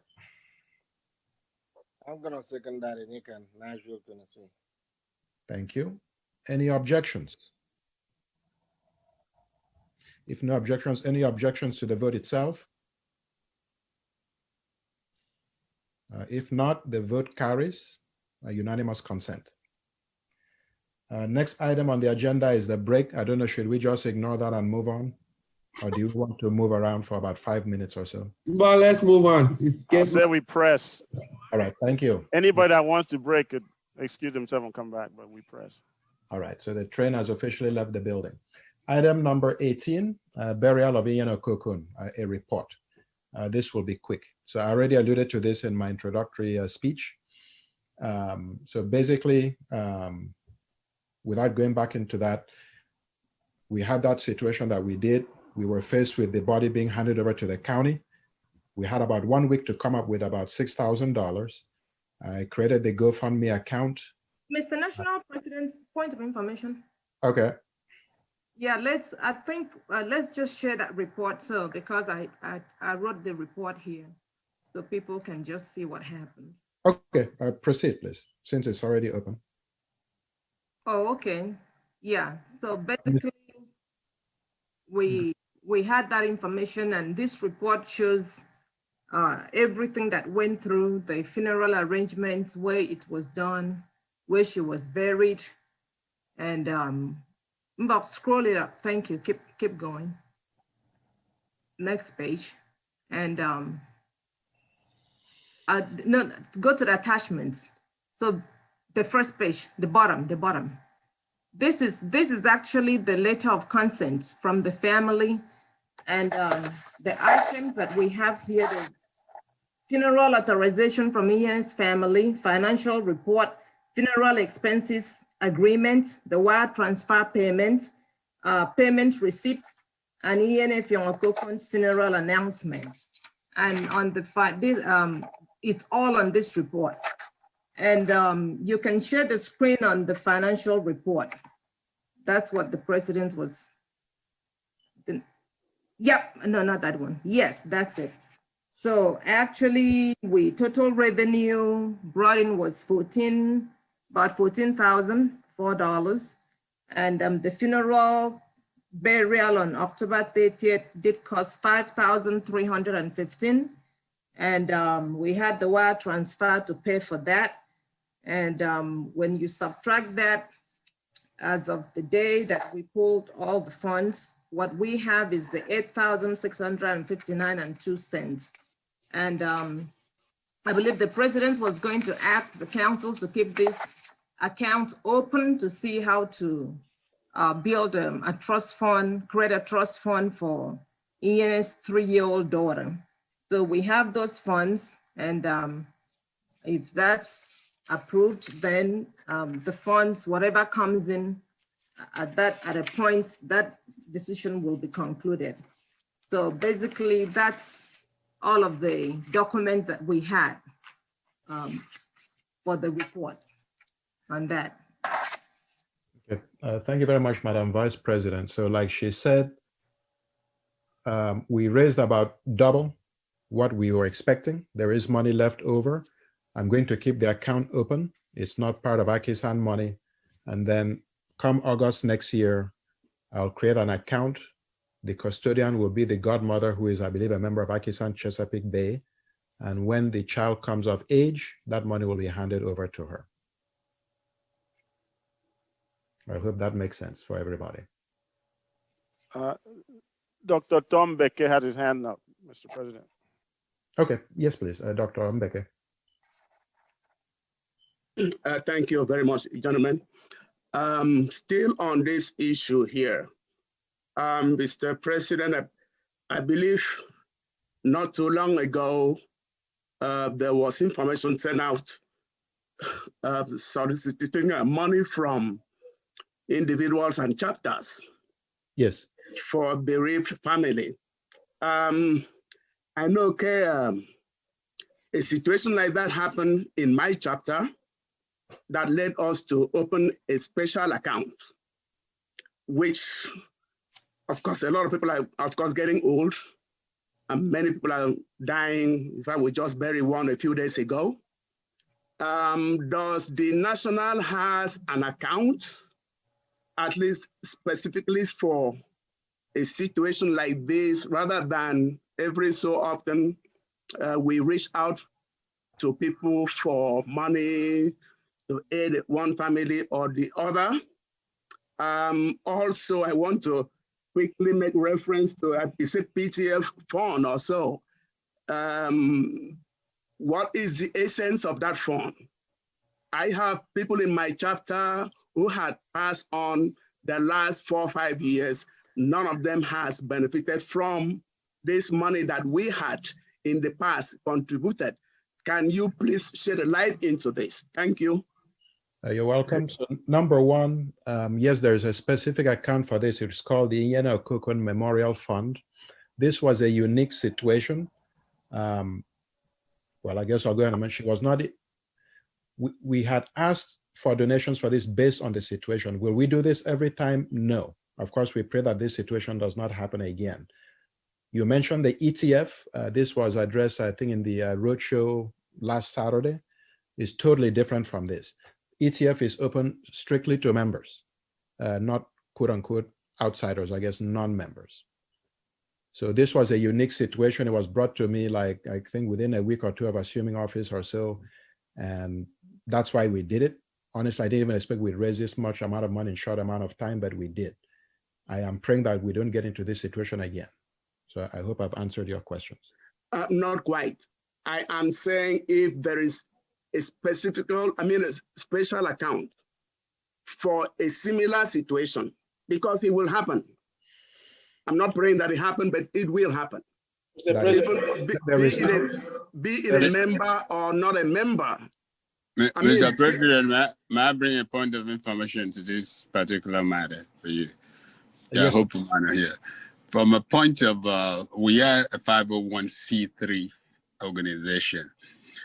What that means is we cannot self-deal, we cannot benefit ourselves. What Obon Tom is alluding to is a fund of this nature. I don't think, Tom, we should, and legally we can. Technically, the president did well by setting up a different and specific account to deal with this issue. But this is a kind of matter that we really can use our general fund and attend to. Because this person wasn't a member, he was just, our goal is basically to work with Akwa Ibom people, Akwa Ibom State, and things that benefit Akwa Ibom. So generally, we could have used a general fund to deal with this issue, but that the president opened a different account and got people to contribute to deal with it is applaudable and sound. To members, Tom, again, to your point, if these people are members of organization in a chapter or at the national through the chapter, they technically can benefit from the trust fund, but you know the trust fund is also a restricted account. It can only benefit people who contribute to it, the way it's set up and the way it's managed, the way it's structured. I'm keen to see that this trust fund ETF gets open, gets active, gets run properly, and gets contributions to it. It's a bit of a tenuous way to understand the whole process and the whole contraption. But no, there's no account for this sort of emergency or this sort of mishap, and it can happen again, yes. And technically, one can handle it the way the president handled it this time, or just can ask a general vote of the House. If the House agrees, then a general fund could be used to deal with it. As to members of your chapter who decide not to participate in the organization and join in the association just because they're Akwa Ibom people, they believe that the Akwa Ibom community should stand up and deal with them and support them. That's what fraternity means, joining groups and joining people together and joining, you speak the same language, you show up and act up and carry the water for other people so people can carry water for you when things happen in your life. That's my contribution in terms of the information I have. I have a simple question. If I may add, since ETF came up as the ETF chair, just a quick point, Mr. President. Do I have the floor? Yes, please.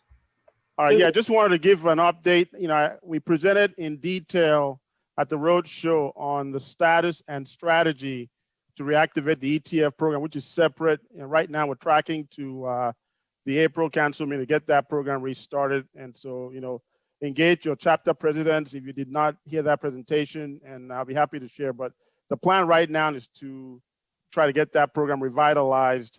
But as the Honorable legal said, that's a member-only program, so it wouldn't apply in this case. If I can just round up. Okay, I think it's my turn. I think it's my turn. After Mr. Yete, Mrs. Uwemiya. Thank you. Okay, You must mute everybody. Mute everybody. Okay. I really just have, mine is very simple. I do know we have quite a few people who are financial planners within AKISAN. So I wanted to just understand whether what we're thinking about is, I think I heard the comment that we were going to turn it over to, turn the funds over to the child's godmother. If the intent is for the money to be a benefit to the child, then I would suggest that we look into opening something that is like what they call uniform gifts to minors, something that allows the money to stay there until the child can take advantage of it. Yeah, trust fund. Yeah, something to the benefit of the child. The godmother can have sort of oversight, but it should be in the child's name with the godmother as like a guardian, but not in the godmother's name where she can just go take the money out whenever she feels like it. And let me clarify. Yeah, that was never the intent. It would be in the child's name. But I have taken your point on the financial planner. If we have those in our midst, please give them my number. I'd like to talk to them so we can find out the best solution for this. Mr. President, I don't think, just National 1 second. Vice President, Please, Mrs. can I just finish? I don't think my point was carried through. What I was saying, I did not say that AKISAN should get money from AKISAN Post and pay to any bereaved family. Rather, what Los Angeles chapter did or do till today is we have this account that we solicit money from, donation from everywhere, and put in that special account. It's called the outreach account. So it's not AKISAN money because we are aware of the 501c3 requirement. So that's what I was saying. Okay, it's something to think about.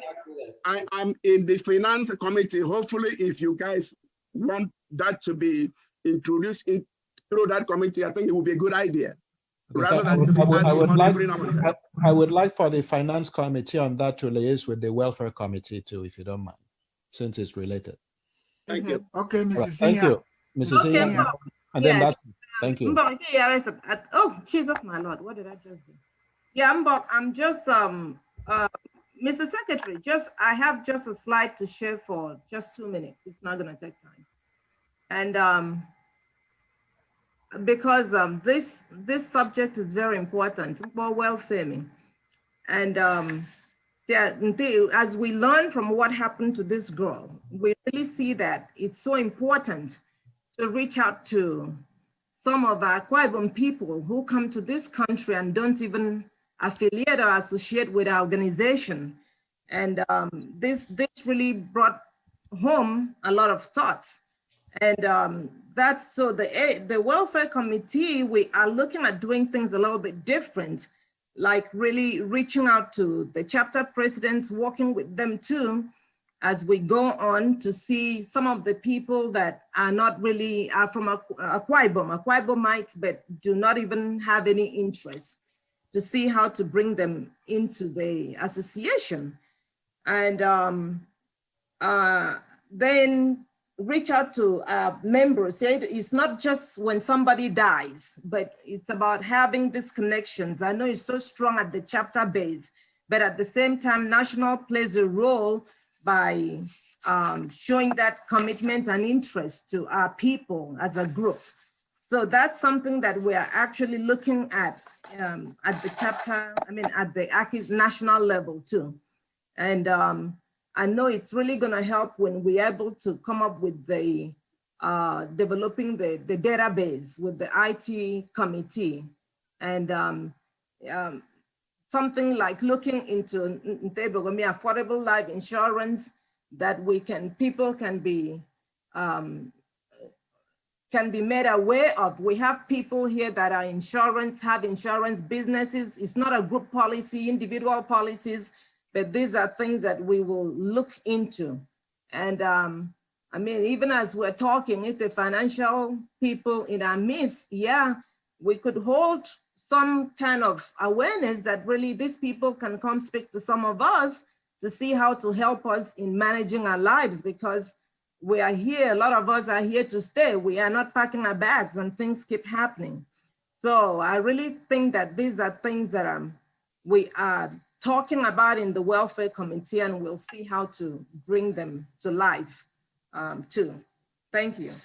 Thank you very much. All right. Item number 19, AKISAN USA Webmaster transition. Again, this will be quick. Mr. Uduariwan, are you on? Uduariwan, are you on? Okay, I think he's on mute. I'll continue until he comes back on. So as many of you may, he's on. Yeah, but I mean, is he on mute? Yeah, he can unmute himself. If he's going to be a webmaster, he should be able to do that. Exactly. Well, I show up the job interview late. All right, so maybe he's on, but not on. I guess that's what I meant. Okay, so as many of you know, I've been webmaster since 2009. It's been a great opportunity. I've met many people. It's opened my eyes, got me more involved in AKISAN.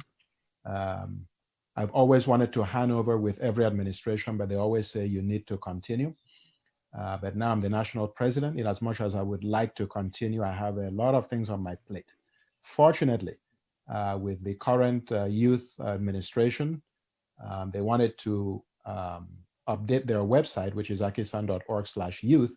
And I wish you were on to say hi to the house, but nonetheless, I will be tendering my resignation as webmaster. I was approved by council back in 2009. And then he'll take over, I'm going to say effective December 1st. Legal counsel is not on anymore. I will contact her privately. I will ask her to draft a contract between AKISAN and Mr. Nwang so that everything is on the up and up. So I just wanted to report that we do have a new webmaster, or we will have one come December 1st. His name is Mr. Nwang, and I look forward to what he'll be doing for the organization. Thank you. Item number 20, election of new. Mr. President, before we move on, I think raising a motion to accept the new webmaster and have the legal draft the contract. That way we make it formal with the transition. That's good. That's in order. Thank you. So yeah, please make the motion. So Engineer Kiko AKISAN San Diego would like to make the motion that we accept the new. Point of information, please.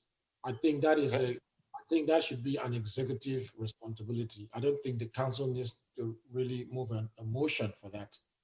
That should be an executive call, because that fits within administration. Thank you. That's fine. So I guess, Mr. President, just sharing the contract with council. I would disagree. The webmaster transcends administration. It's a position that will have to be reimbursed by the BOT. Okay. By the BOT, not the administration. Just like the legal counsel and the auditor's position. I think that the council needs to make the appointment fully and formally. Anita and James, after that, how's the question? Mr. President, over to you, how you want us to proceed. I'd like to raise that motion. If Ask the question first. After Point of information. Don't you think, point of information, in Aiken, Nashville, Tennessee, I think we need to hear from the gentleman if he has accepted the offer to be our webmaster, because from what we are hearing, the national president is just telling us, but we haven't heard from the guy. Okay, well, I called him. Unfortunately, he's not on. I've called him. I did have a private conversation with him. He has agreed. I guess I understand. Yes, it would have been nice for him to be here. He is online, but I guess quote unquote is not on. I'll try to reach him myself. My Tawan James. Okay, so my question is, first, because I know BOT will take responsibility of that payment. So my first question is, during your discussion with him, so yes, is he going to charge exactly what you were charging us? Because you gave us at a very discounted rate. So is he going to charge the same, or is he going to charge more? Because we would need to understand that and get that, yes, as far as the payment is concerned, please. Thanks for that question. We did go over cost. I did tell him that I was paid $50 a month, like you said, hugely discounted, and he has no objections to that. I did let him know that this is community service. It's not about making money, and he did agree. All right. I've just spoken with him. He says he's going to log on soon. Okay. So we'll hold the motion until we hear from him then. Yes, Mr. Udwalingwan, that's his name. Yeah. Yes. Okay, hold on. Let's cut his rate by $50. He's late to the interview. Okay, we'll talk about that. We will go to item number 20, pending his coming on in the interest of time. Election. I think he's here now. Yeah, I'm here. Are you here? Yeah, I'm here. Okay, so I was just talking about the transition from myself to you. If you don't mind, call me for and let's make it. Yeah. Mbok, Kia is a Nange skip for a moment. I'm back now, and then I don't know if President Adimanan Namso that non accept officially, or should I just go ahead? Well, so we're going to actually make a motion, but they just wanted to hear your voice, I guess. Okay. But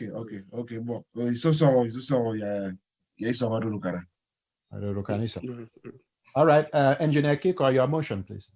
All right, Engineer Kiko AKISAN San Diego, like to raise a motion that the gentleman Udwak Inwang be accepted as the new AKISAN webmaster and transition from the national president. Thank you. Any seconded? Seconded. Dr. Oman. Yeah, Dr. Oman, seconded. Okay. From San Diego, AKISAN. I'm hearing a counter motion. With a caveat of $59 a month. So all that will be drafted in the contract. Okay, so any objections? Say it again. Okay, I think he muted himself, sorry. All right, any objections to the vote to make it official? Yeah, objection, I got elect. Uh-oh. Udwak, sorry, but on a serious note, any objections? I second that objection late. But Mr. President, I think, don't you think we need to review the amount, because $50 a month to me, I think is really nothing. So Point of information. The job. Who made you the lawyer, man? Non-profit. Yeah, the budget was approved. I don't even go there. And you don't pay your. And are you going to pay me $4,500? So. And are you going to pay me $4,500? I'm just asking. That's a valid point, though. It is a You're valid also going point, to but give him the exposure. But the man has accepted the job. How are you going to argue for him? Who made you? Hold on. In my conversation with Mr. Wang, this discussion came up.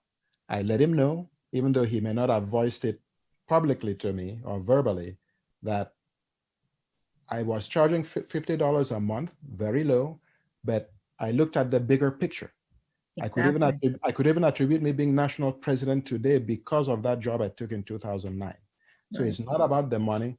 Exactly. And by the way, I am hoping that eventually, once the IT committee has, in so many words, set up what they're proposing, it will transition to that committee and maybe we'll not even charge again. But for now, let us just continue with what we have. Because at the end of the day, I can tell you that, especially during convention time, sometimes I'm working on this laptop, I'm working on AKISAN stuff. It can get very busy and we need to hold people accountable, right? So if, for example, you need to put information up and it's not up, who do we blame? So, Mr. President, I'm still raising my point. 11 years ago, actually, you were approved for $50. And you still want us to keep the same $50 today? Okay, so I understand. Okay, what are you suggesting, I guess? Better question. Maybe raise the money to $100. Okay, so. Point of information. Yes. We approved the line item on the budget for the website in the prior agenda item. Okay, yeah, so that, I believe the line item was for $2,500. If you deduct what I am paid, that's about $600, and then there's some other like hosting costs attached to that. So we would still be way under that 25. So if we increase it to $100, so times 12 is what, $1,200? Yes. Okay. we're still going to be under, even after paying hosting fees, that 2,500 budget that we have. So are there any objections? I mean, I agree, rate of cost of inflation and rate of inflation, cost of living, all that, yes. But do we have any objections? Do we want to agree to that increase to $100? I object. If Mr. Ian wants to dispute how much is paid, yes, I'm willing to listen. But I do not agree that our fellow members on the ground should be arguing on his behalf. Thank you. That doesn't make sense. So let us keep it. Let us keep it at the 50 because Ubong, with all due respect, we're all trying to agree on something. Everybody is trying to make a sense. I mean, it's not really good to use. Point of information, the motion had passed. There's no need discussing the motion again. Exactly. Please, let's move on. Can we discuss it next year? We can look at it next year instead of 11. I mean, if he raises the point that he should have an increment, then we can come back. there was a point of information before the motion was even pronounced. So that's why we're in this discussion. So I guess we need, I'd ask if there was any counter. That's how this discussion came. We didn't even vote for this yet, if I'm not mistaken. Mr. President, Let's go. Mr. President, can I say something? Yes, please. What I'm trying to do is what we call inside trading.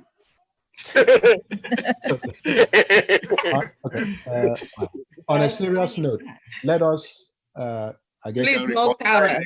Yes, please. Okay, we can revisit this issue next year. Yes, next year, please. But Let's for go. now, Engineer Kiko, your motion still stands. Dr. Seconded. Seconded by Madam Fanoma, Washington, D.C. Oh, okay. Any objection? I seconded the motion. Oh, that's right. Yeah, Dr. Yes, I seconded. did. Seconded. That's good. That's good. That's Yes. good. That's right. All right. Any objections to the vote? Dr. Kaita Robert have her hands up. I'm not sure if it's for an objection or not. No. It's just, I just wanted to just let us move on because we already agreed on the 15th. Maybe we can reconsider it next year. And we look at the bigger picture of what the benefits to him as well as a AKISAN member. That's all I wanted to say. All right, thank you. Yeah, he's an intern. Get $600. Any objection to the vote or to the motion on the floor? No. If not,